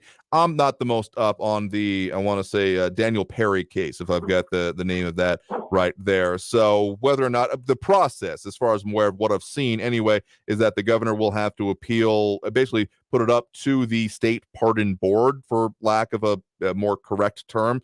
And so, I mean, yeah, I do believe Abbott tweeted over the weekend saying, quote, working as swiftly as Texas law allows regarding the pardon of Sergeant Perry. So just know the process and the part I've been looking at when it comes to that of potentially doing it. But again, there's a board involved and their own investigation. So it's not a done deal, so to speak. Well, you're right. He is saying, although let's let the process work through the Texas Board of Pardons and Appeals and so forth. But guess what? He appointed all these people to the Texas Board of Pardons. Well, come on, give me a break here. What do you think that's going to work out like? It's just absolutely nuts, Andrew. I mean, the jury system that we have in this country says, hey, you come up before a jury of your peers, we find you are guilty or not. And they found him guilty. Now, this nut job of a governor wants to go up and upend that particular judicial process. It can only end in a horrible situation down the road. That's my point. Okay, I get what you're saying here. I don't really know the odds of it actually working or not, of the seeking to have the state level pardon, because again, the governor can't just order it. So I guess that will be one we have to keep an eye on. As it comes to Florida or Idaho, I think you also mentioned politics. I got no claim to understanding what goes on in those states. Okay, well, I mean, that was outside. I love if I could find rationale and reasonableness to call you about local issues. I want to do that. But it all hinges together, Andrew, and everybody else out there. You got Abbott, you got this guy up there in the North Amarillo, that stupid moron judge. And it all ties together. Even though it's not specifically Southwest border specific, things all hinges together. And I mean, that's just the way I see it. Yeah, okay? And thank you so much. And have a good day. No, you too as well. I do appreciate the point in the call. You have a good one there as well. Okay, Andrew. Bye. All right. And with that, we're overdue for that next break right now. So coming out of this break, we'll get to more calls, more comments, more everything we do on the line. Okay, I'm often willing to delve into a little bit more Texas or even New Mexico statewide stuff in politics as it comes to it, because those definitely affect our listening area directly, particularly when it comes to like the legislative sessions that we often been focusing on about. But yeah, that's kind of the breadth of what we do during the week. Anyway, yeah, Friday is always around the corner, but Friday is Friday. Anyway, let's go ahead and take that next break right now. Coming out of this break, we'll take more of your calls, more of your comments, more of everything we do at this point during the show. So if you want to get on that line, may have just filled up. We'll check on that in a second. But in any case, just keep that number handy, 915-544-5876, 915-544-KTSM. Back after this break with more Talk El Paso here on News Radio 690 KTSM. Stay tuned.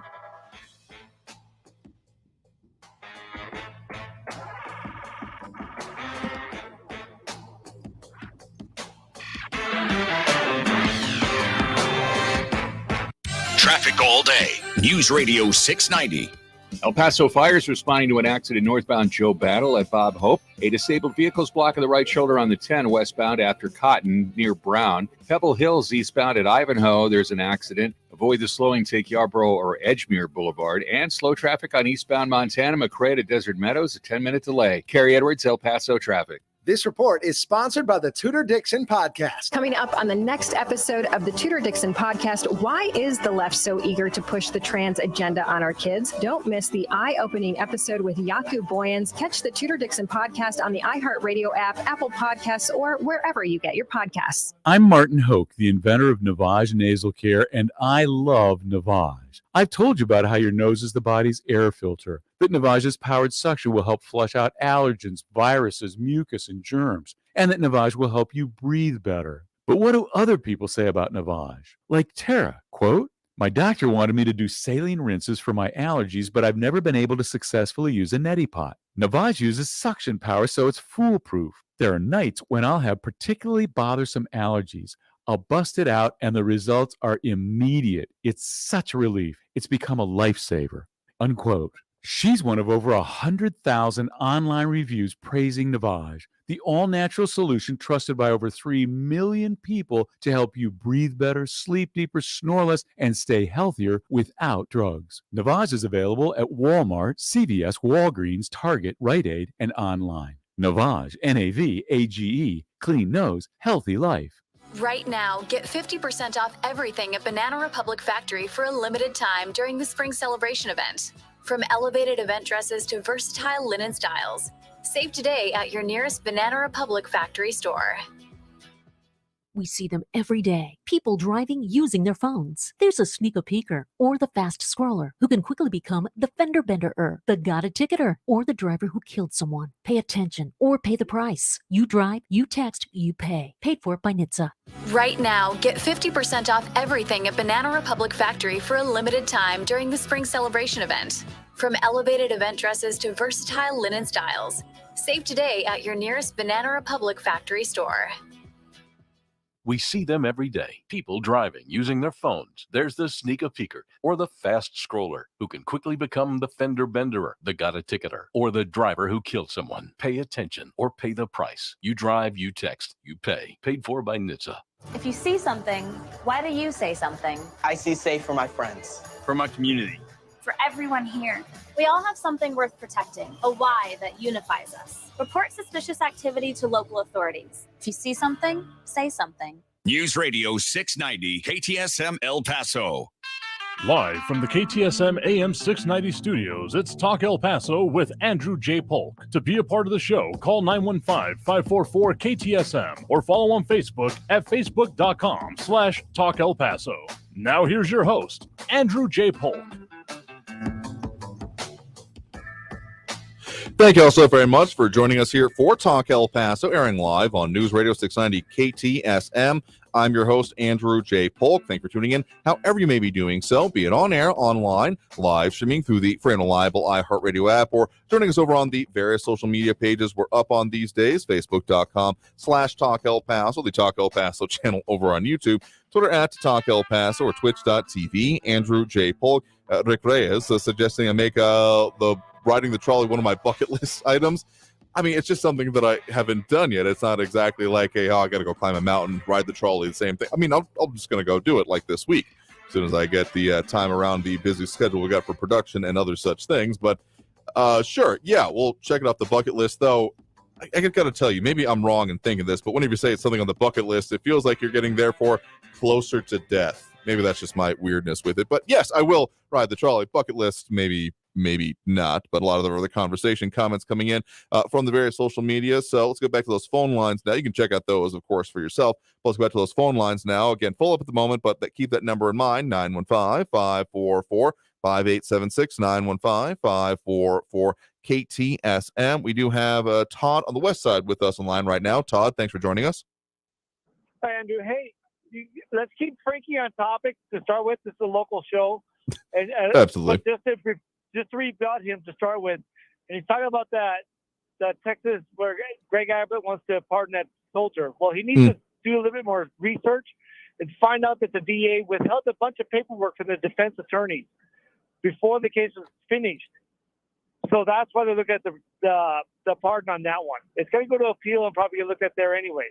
So let's get off the state of El Paso now. Yeah, fair enough. Okay. I heard we're talking about the trolleys, and they are kind of a nuisance because they're not making any money. So it's costing us it's costing the city a whole lot of money in our taxes to pay for something that people obviously are not using.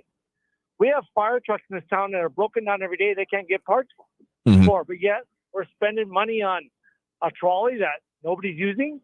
It doesn't seem real logical in cash flow. Anybody else would drop the project. Yeah, again, I think it is a kind of a question of what is the purpose behind it? Is it supposed to be a tourist attraction, which is a very thin veneer of usefulness? I think in a tourist-adjacent attraction, making it useful for them. Again, I don't think anyone besides like I'm sure there's someone out there on the internet that is like, oh yeah, I visit just for trolleys, but I'm not sure that's a big enough breadth of something to advertise to. So as an amenity, essentially, amenity versus an infrastructure project, what do we want and what's going to be the future of it? And deciding that, at least part of the conversation that I'm expecting to be coming up out of the city council meeting tomorrow, I think that's one of the questions that needs to be decided because, yeah, it'll then define how it gets used, whether it just be used for what's the suggestion of during, special events or all those kind of things, or it should be done regularly and often. I mean, sure, we are still coming out of, pandemic restrictions and the time when it was completely shut down within the recent few years, but I'm still not sure it was even positioned the right way to be totally useful as an infrastructure and transportation project, just given the way it was laid out, honestly. Exactly. We need to know what it's for, and nobody's ever laid it out. And what that thing cost us to build, $100 million or more, some outrageous amount of money to put all that in, and then get those old. I'm with you. I don't know if they're trolleys or rail cars or whatever. Yes, yeah. How much they cost to put those things in and rebuild them? I know it was on the order of millions. I know it wasn't totally local funds, at least, and this is going back into my memory bank. I'll need to look a little bit more specifically. There was some state funds that were available at that time, and it was kind of a use it or lose it situation. Like, either move forward with this or the money isn't going to be available. So I think there were some at the time, at least my recollection is, that were like, well, we've been wanting to do this. We've had this ready to go. We've got the availability. So maybe like a, making perfect not the enemy of good kind of thinking. And yet the usefulness and the project and the way it ends up coming out, again, I don't think the clear use of it has ever really been there, at least not communicated to myself and probably others that are looking at it in the same way I am. Right. Hey, I got one last thing, because somebody brought up something about bicycle lanes. I think you did. Oh, yeah. And, I'm a cyclist, and I'll tell you why people don't use those bike lanes. Sure. Bicycle tires are just as expensive as a car tire. You could spend up $80 to $120 a tire for a bike tire. Okay. And those bike lanes are filthy. And when you those tires flash easy and they're expensive. The city does not. Our city is famous for putting stuff in, but never maintaining it. Oh, I see what you're getting at there. So then it sounds like you'd be maybe more in the favor of, okay, so I drive a decent amount along, say, what street am I thinking of? Red Road. And there they've got depending on which part of it you're on, they've got it sometimes where it's just, or near the Franklin area, let's just put it that way. They've got sometimes those green lanes that go through the intersection, and sometimes it's just a paint stripe that is then separating it from the rest of the, traffic and the roadway. And sometimes it's more of like I would call it like maybe 3 feet wide, like strip that is then separating it out. When it comes to those things versus I've seen in other parts of town where they have those little like plastic vertical sticks, for lack of a better term, or even sometimes separation. It sounds like you might almost be more in favor of it just being painted lines, if with a little bit more width to it, in order to allow like the street sweepers to get in. Right. And then you got like the Upper Valley where the road and the bike lane are the same thing. Yeah. And go in one direction, the other direction, a bike lane that's so full of garbage. You're paranoid it's slashing a tire, and we don't carry spares. No, that's true. Yeah, like a car. Yeah, like an inner tube is a little bit much even for some people, and even then the process of changing that out is not. Yeah, it's not just swapping out a spare. Right, and the other thing is, and I do agree with every city driver in town, when these cyclists run these lights and they do whatever. Oh, yeah. Pardon if I'm trying to not do some French here. Appreciate it. When they do whatever that they feel like doing, that bothers me too, because it makes the good cyclists out there look like jerks. We get classified all in the same group. Oh, I agree entirely with you on the sentiment there. I mean, being a motorcycle rider and then seeing the shenanigans that go on with that, I'm like, come on, you're making the rest of us look bad kind of situation. So I understand entirely what you're coming at from that direction. So cool. Andrew, thank you for your time. Yeah, sure thing. Thanks for the point in the call. Do appreciate it. And beat up Eric when he calls you and calling you a bigot later. We'll deal with the calls as we need to. Appreciate the point in the call. You have a good one there. Thank you. All right. Bye-bye. All right. And with that, tell you what, we're close enough. Let's go ahead and take that next break. Actually, overdue now that I look at it. Let's go ahead and take that next break. We got calls on the line. We got more coming in. So if you want to get on that line, don't forget that number to do so is 915-544-5876, 915-544-KTSM. Back after this break with more Talk El Paso here on News Radio 690 KTSM. Stay tuned.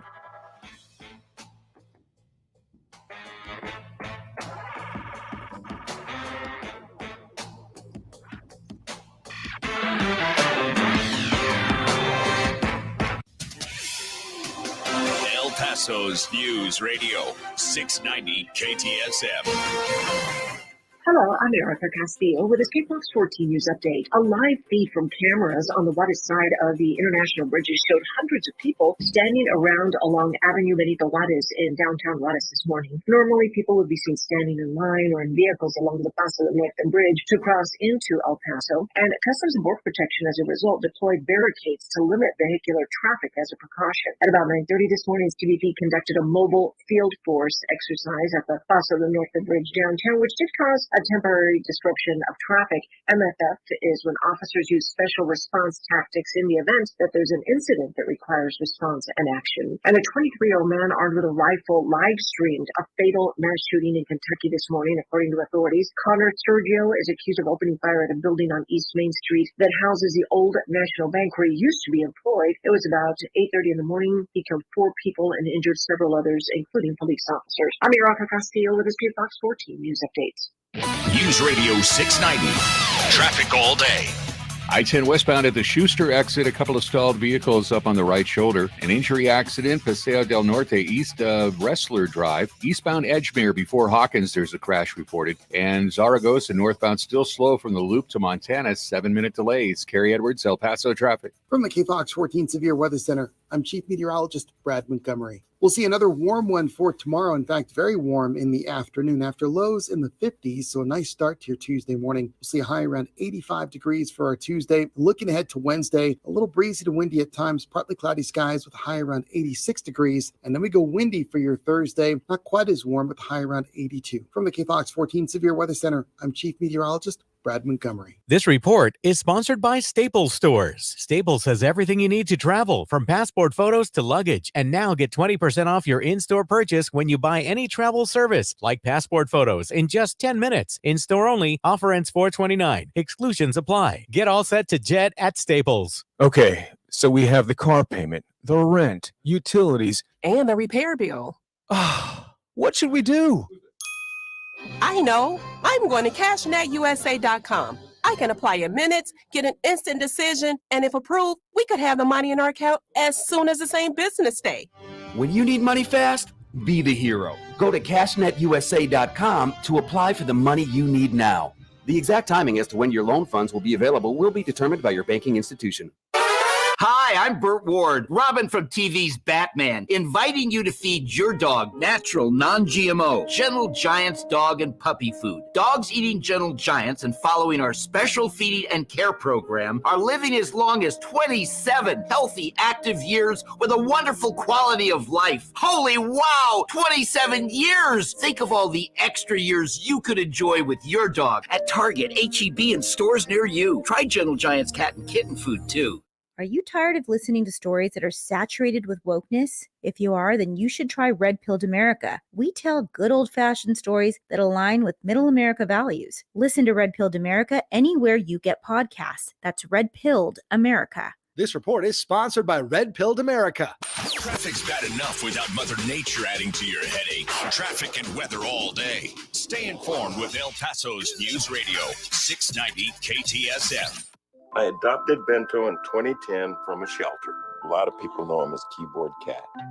That's just one adoption story that started at a shelter. Visit theshelterpetproject.org to find a pet near you. Brought to you by Maddie's Fund, the Humane Society of the United States, and the Ad Council. El Paso's News Radio, 690 KTSM. Live from the KTSM AM 690 studios, it's Talk El Paso with Andrew J. Polk. To be a part of the show, call 915-544-KTSM or follow on Facebook at facebook.com/Talk El Paso. Now here's your host, Andrew J. Polk. Thank you all so very much for joining us here for Talk El Paso, airing live on News Radio 690 KTSM. I'm your host, Andrew J. Polk. Thank you for tuning in, however you may be doing so, be it on air, online, live streaming through the free and reliable iHeartRadio app, or joining us over on the various social media pages, Facebook, YouTube, Twitter, and Twitch, either under Talk El Paso or Andrew J. Polk. And a lot of comments coming in there. A lot of people dropping those likes and reacts that we certainly do appreciate, including specifically, if I can get this to work or not. Sometimes it does, sometimes it doesn't, but we're up in all the places that we like to be, as far as I'm aware. Anyway, Flacco Menace, Amber Banda, Ion Graham, James Holmes, Stephen Christopher, Rick Reyes, Sean Gardner, Monica Cervantes, Ravi Flores, Ida Beza Gardner, and Ted Kors, because it does help with all those algorithmic things. If you like the ability to talk about the things going on and affecting us here in the borderland, we do appreciate it. Even if the topics, we'll just make it clear, I'm not totally always a fan of the stuff we talk about anyway, but sometimes you got it. Anyway, let's get back to those phone lines now. We do have them full up at the moment, but if you want to try to squeeze in before the end of the hour, 915-544-5876, 544-KTSM. We do have Raul in the Northeastern line with us here right now. Raul, thanks for joining us. Hey, Andrew. You know, sadly, the vision for El Paso is set, as it always has been, by the best politicians plutocrats can buy. And they're the ones who set the agenda for El Paso. It's always been like that. Now, the amount of money spent on a failing trolley should be used to create a Citizens Research Institute. And its goal would be to find out what most El Pasoans want their taxes spent on, whether it be trolleys or ballparks or a water park or a lake or corporate welfare and tax abatements for the special interests and big campaign contributors. Now, the Citizens Research Institute would assess a community's transportation needs and look for suggestions from their part. And the Citizens Research Institute, here's a really exciting part. It would employ students studying at El Paso Community College and at UTEP. And they would be employed to do phone door-to-door surveys and phone work. You know, and this is after would have spent money in trying to find out the easiest way to find out what El Pasoans want, the most cost-effective way. It could be done, you know, it could be done for a whole lot less than what they spent on that ballpark, I bet you know. And so that's what I would like to see done. Now, sadly, 4 victims were killed and 9 others were injured in another mass shooting in America at a bank in Louisville, Kentucky this morning. Now, this is the America Trump didn't make great again, by the way. This is the new normal. Wow, it is really, really sad. El Pasoans are personally familiar with a mass shooting by a racist, xenophobic, Trump-incited killer who shot 23 shoppers at Walmart. And this latest killer was killed by the cops at the scene. So, you know, incarcerating these people, they don't plan to go to jail. They want to go out and in gunfire. So the death penalty is zero deterrent for this, okay? Zero deterrent. And so far there have been 145 mass shootings in the United States this year. That's more than there are days in the year. And again, guess what the gun that they used were? That AR-15 thing, you know, the most popular sports rifle in the United States, supposedly owned by 25 million people have owned that kind of rifle or similar style rifle. And, you know, its offshoots have been the weapon of choice in many of the most heinous mass shootings in recent memory, including the Sandy Hook School in Connecticut and an Aurora, Colorado theater, and San Bernardino, California, a holiday party, and Buffalo, New York, and a supermarket. I mean, this is America? This is the new normal? So that is sad. It is so sad. It's so tragic. This guy was 23 years old, and he was a good law-abiding citizen until he wasn't, you know. And a former classmate had said they knew him and that he came from a good family. He never saw any red flags. You know, a really good family, a really good kid. He said it just floored him that this guy had done this. He was a good law-abiding citizen with an AR-15 and then went nuts when he got fired. He's fragile. He couldn't handle getting fired, so he got to shoot up the people there at work. He's one of those, I guess, I don't know, maybe he was a parachute kid, I don't know.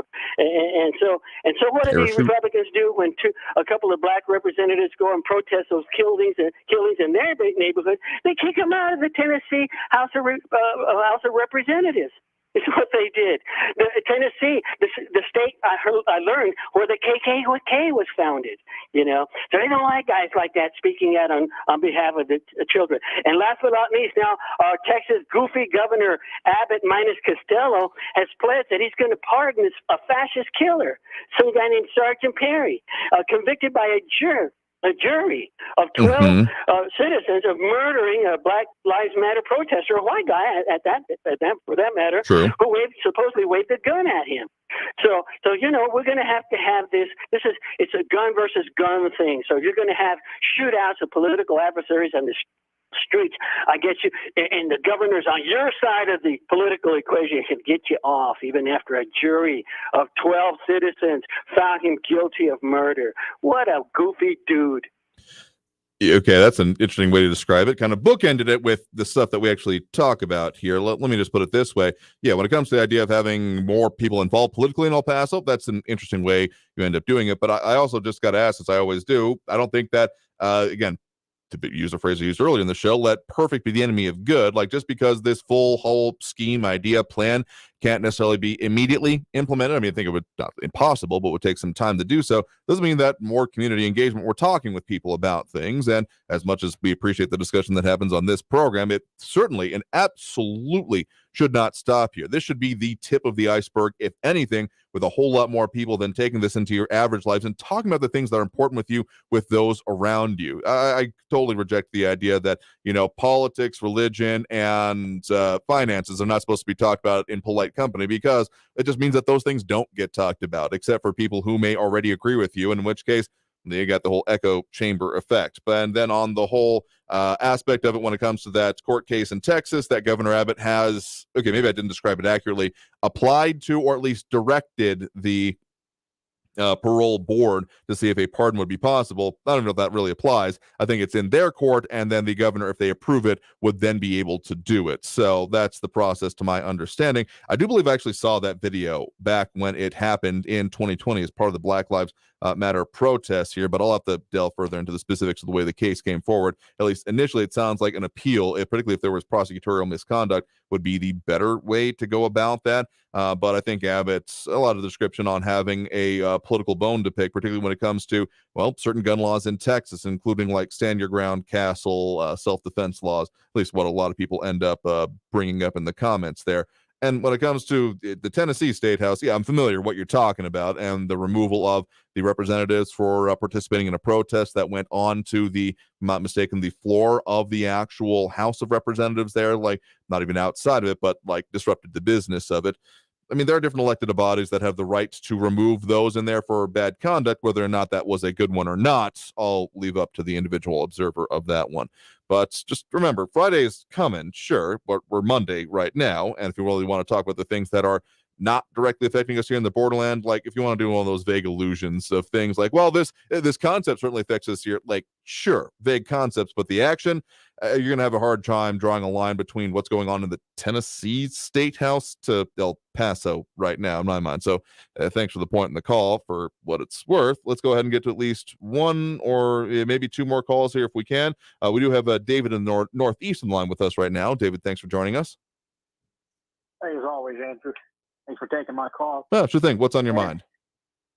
Well, first of all, prayers go out to anybody, any Certainly. victims of this recent tragedy in Kentucky, and then the ones before that. And again, it's the same old debate comes out: gun control. Again, Andrew, I can't say this enough. Gun laws, they don't work. Absolutely do not work. And again, I don't want to get involved in the whole the officials in Tennessee getting ejected from the from the government body. But if you ask me, it's just it's been talked about so many times. Gun control doesn't work, and those who have their ear to the ground and know this, like right-thinking people do, they're tired of hearing it. And again, just like you said, I mean, the disruption of business and all. But Andrew, are you familiar with the there was a sheriff, I believe, in Florida that stated exactly what I'm stating, that gun laws, they don't work. They said the criminal, they're going to get a gun, no matter if they're against, if guns are absolutely outright banned. I mean, it's sad to say this. So many guns are floating around the street, and bad people get a hold of them. It's car burglaries, which cause most of the crime because people don't properly secure their guns. It's the same as for instance, bad drivers who get behind the wheel, or somebody who's unlicensed getting behind the wheel. I mean, what are they? You don't hear anybody calling for licensed motor vehicle control. We already have that, but yet we have some of the most strict DUI laws in history. And yet there's more drunk drivers that you hear about, and at least that I've heard about in my entire 33 years of being on this earth. So a lot of that does. But again, I say this every time.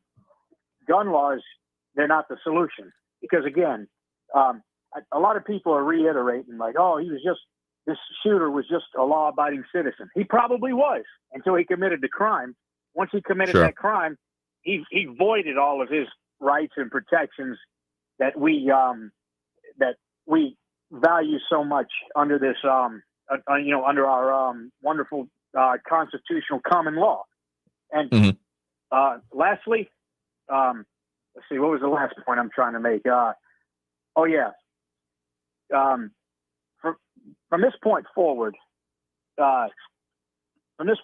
just think to yourself, and no matter what gun laws they come out with, the criminals, they're not going to obey them.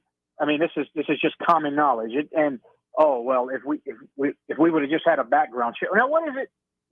That's the point I was trying to make. What is it with all of these officials who use the same talking point every time?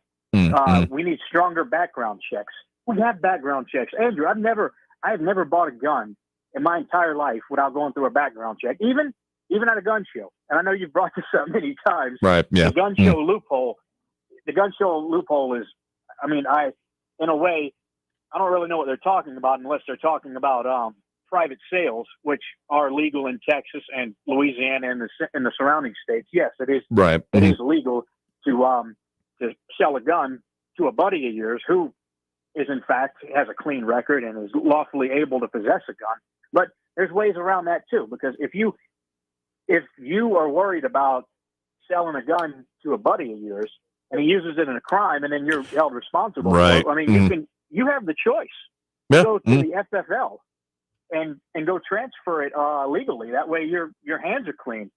So again, everything that they're already proposing, they're talking about. Oh, and this is another point I wanted to make. I'm gonna try to make it short and sweet. Whenever they talk about, we need expanded background checks, all they're talking about is a national gun registry, which is in violation of our civil and constitutional rights, because a national gun registry is exactly how Australia, exactly how England, South Africa, and all of these other nations that were under the same common law.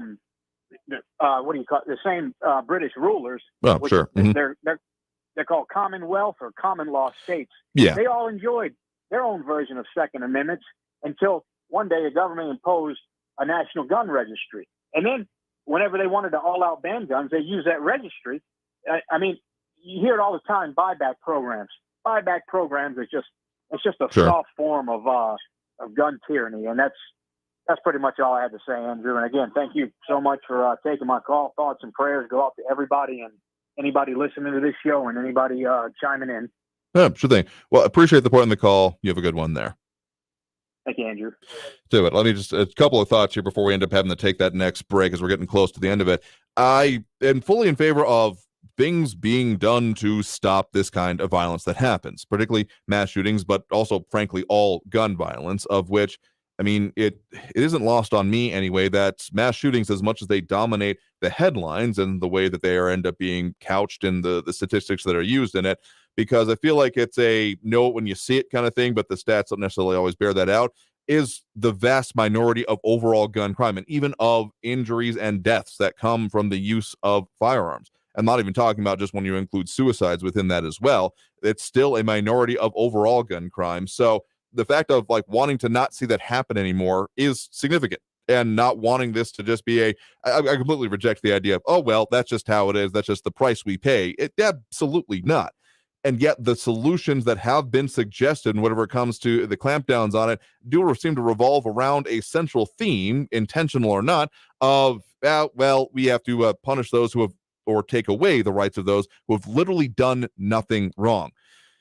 Everyone I know that is a firearm owner has never committed a crime or been accused of one involved in it. And yet some of the things then, the way these proposals come down on restricting their rights and their access. And some say, well, that's just what we got to do in order to have it. And yeah, I know there are those out there saying that no one wants to take the guns. And yet, just do me a favor, search online the hashtag It's the Guns on Twitter. And you see a whole lot of people that are circling around that argument, or at the very least getting very close to it. So don't come at me with the bad faith argument of saying that no one is actually saying this. But the fact of the matter is that, yeah, laws are one thing. Laws are written down, but it's the enforcement that comes along with them that's the most, significant part of it. And why I think some of the aspects of this Texas case, the Perry case, as has been brought up a few times on the show already, is probably significant in that way, on kind of which side the balance of power essentially lies on. positive or negative rights. So you have the ability to use or to pursue, or will you be held responsible in various ways, and why? Okay, I'll probably look a little bit more into it. I want to say I've actually seen the video that is at question with the incidents, but I'll have to double check and make sure I'm not conflating it with. There's a whole lot of, I was watching live streams of protests in 2020 and 2021 that just still kind of blows my mind that that's an availability of something that can happen in this day and age, watching a protest remotely from hundreds, if not thousands of miles away. Anyway, that's a lot to say that I don't see easy solutions here. Anyone says, well, we just do this one thing and it's good to go, has no grasp on the situation. I got to say that. Anyway, we got to take that last break right now. Coming out of this break, we'll tell you briefly what we got coming up for you on the show, including, yes, Proposition K. We're going to be delving into that a lot in this coming week. So stay tuned. More Talk El Paso after this quick break here on News Radio 690 KTSM. Stay tuned.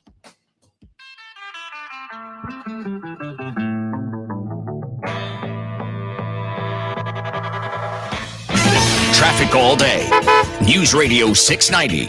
I-10 eastbound at East Lake, an accident is blocking the right lane. Injury accident eastbound Montana Avenue at Global Reach. 2 stalled vehicles up on the right shoulder, I-10 westbound at Schuster Avenue near the Sun Bowl Road. And an injury accident Paseo del Norte east of Wrestler Drive. Carrie Edwards, El Paso traffic. This report is sponsored by the Tudor Dixon Podcast. Coming up on the next episode of the Tudor Dixon Podcast, the one and only Shannon Bream of Fox News joins me to discuss her new book, The Love Stories of the Bible Speak. Catch the Tudor Dixon Podcast on the iHeartRadio app, Apple Podcasts, or wherever you get your podcasts. I'm Martin Hoke, the inventor of Navage Nasal Care, and I love Navage. I've told you about how your nose is the body's air filter, that Navage's powered suction will help flush out allergens, viruses, mucus, and germs, and that Navage will help you breathe better. But what do other people say about Navage? Like Haley, quote, Navage is the best thing I bought. I love it. My nose feels so clear now and I can breathe. I've been struggling with a stuffy nose for weeks. I bought Navage and it's amazing.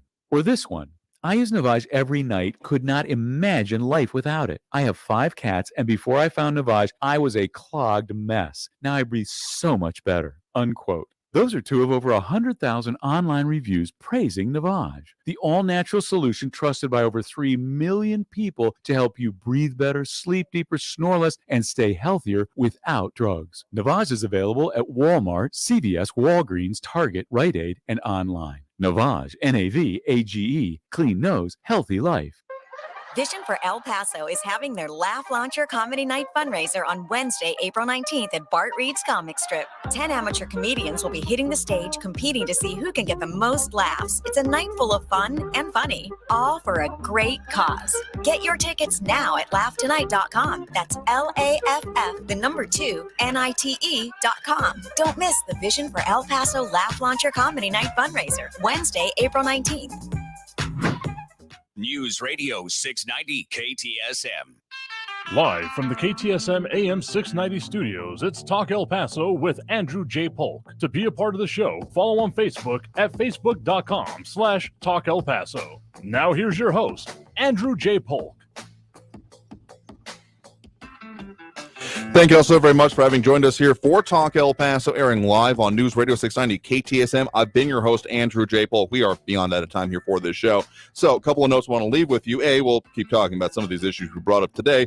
The infrastructure ones aren't going away anytime soon, but A, we got that city council discussion about the trolley for tomorrow. We'll be checking in on that as far as we can with the show. But Proposition K, it was at least vaguely mentioned by one of y'all earlier, and there's a whole lot more going on with that. We're going to be delving into that with some of the groups involved in putting it forth, including, Ground Game Texas, Sunrise El Paso, etc., and an extended interview for you tomorrow. It's one we haven't done in a while, but we're probably going to go on for quite a while. We'll present you the usual segments we do on air, but I'm just going to call it right now. Probably one of those see the full interview online kind of things as we delve into the issues, both the way their perspectives on it, the responses that have happened, the responses to those responses, and some of the questions on that I've had about, okay, with the language, how is this going to end up working? So we'll be delving into that as much as we can tomorrow, but we'll have to leave it there for today. Beyond out of time, so I want to thank everyone that did tune in, call in, comment, participate in the show. If you really want to talk about the things that affect us here in the borderland, we are going to continue to be here as we are every Monday through Friday, 4 to 6 p.m. So until then, until next time, I want you all to stay safe out there, look twice for motorcycles when out on the road, and have a great evening, y'all. We'll see you tomorrow.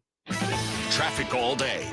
News Radio 690 I-10 eastbound at East Lake, an accident is blocking the right lane. Injury accident eastbound Montana Avenue at Global Reach. 2 stalled vehicles up on the right shoulder, I-10 westbound at Schuster Avenue near the Sun Bowl Road. And an injury accident Paseo del Norte east of Wrestler Drive. Carrie Edwards, El Paso traffic.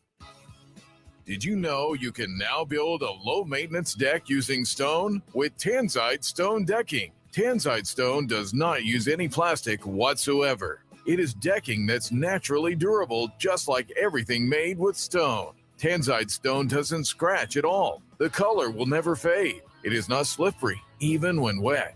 And it stays cool in the sun. Since Tanzite decking is made of stone, it's virtually indestructible. That's why we guarantee it with a lifetime warranty. Discover how incredibly durable and beautiful a stone deck can be. Go to Tanzite.com. That's TANZITE.com. Online, you'll see how it easily installs over any regular wood deck structure, and you can order a sample to test it for yourself. Build a deck with the durability of stone at Tanzite.com. That's TANZITE.com.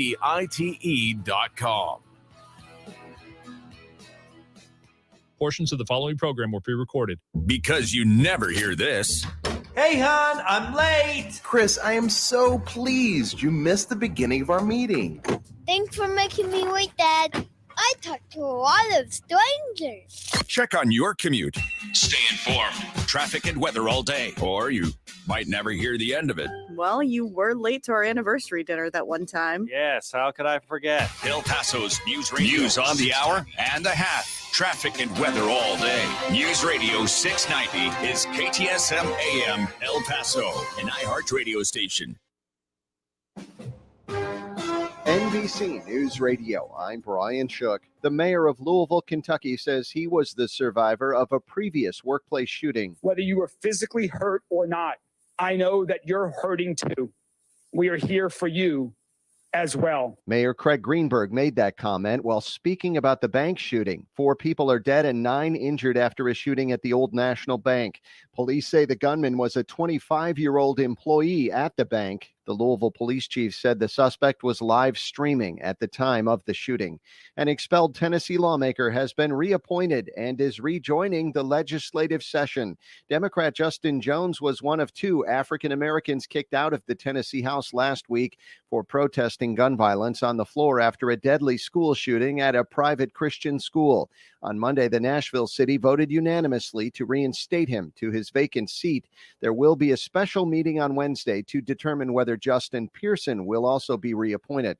The Justice Department is appealing a controversial ruling from a federal judge in Texas that would suspend the abortion pill mifepristone. Lisa Taylor has more. This, as a top Biden administration official, is out with a warning that Friday's ruling could set a dangerous precedent for all FDA-approved drugs. Health and Human Services Secretary Javier Becerra told CNN State of the Union the FDA approval process would be turned upside down if a lone judge is allowed to impose his opinion over scientific research.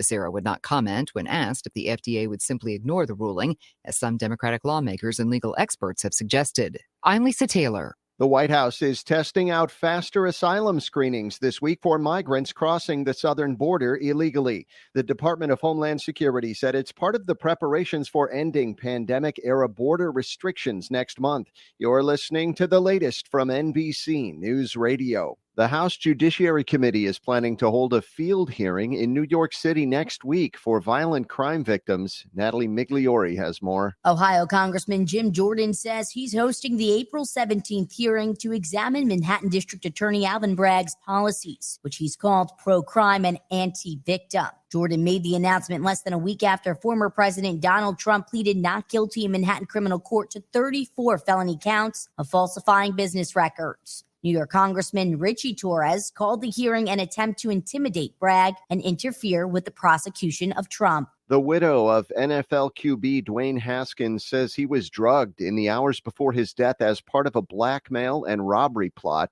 He died in the early morning hours of April 2022 after being hit by a dump truck while trying to cross an interstate in Florida. An iconic performer is changing things up before hitting the road. Liz Warner explains.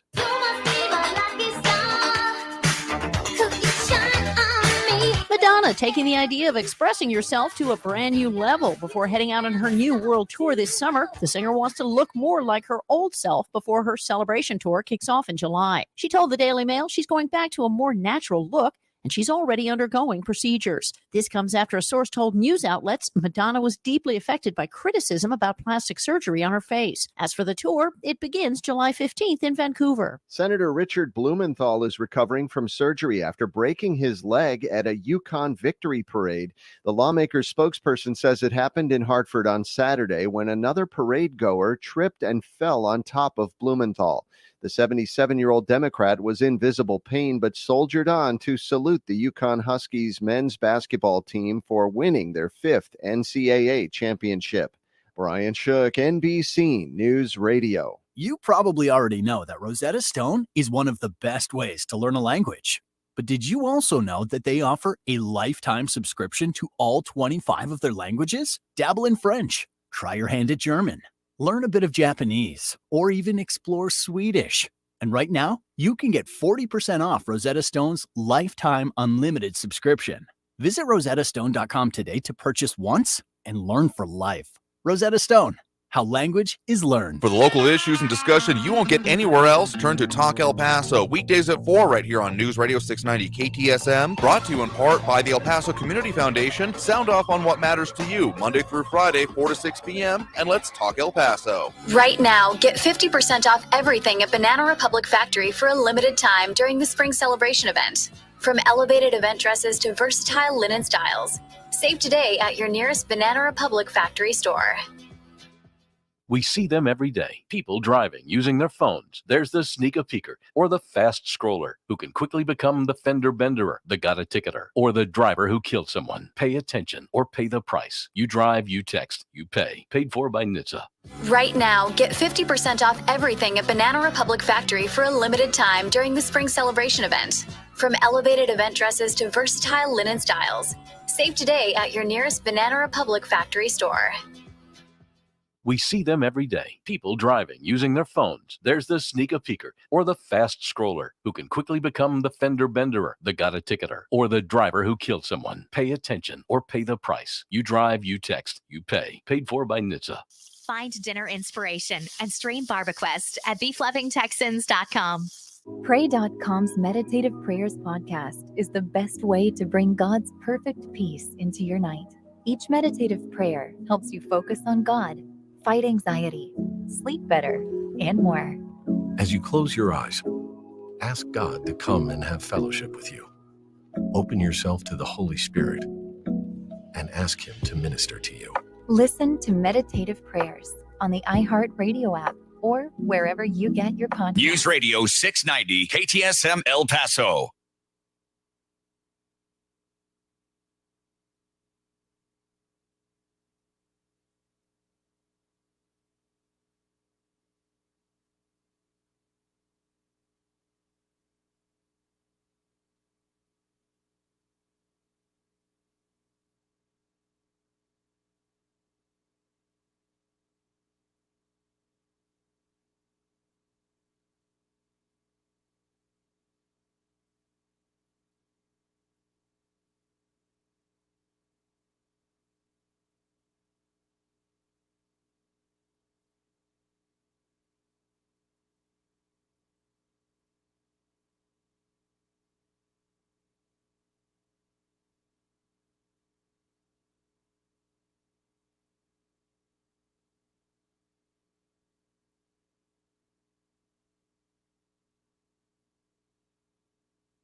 El Paso's News Radio 690 KTSM.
Traffic all day. News Radio 690.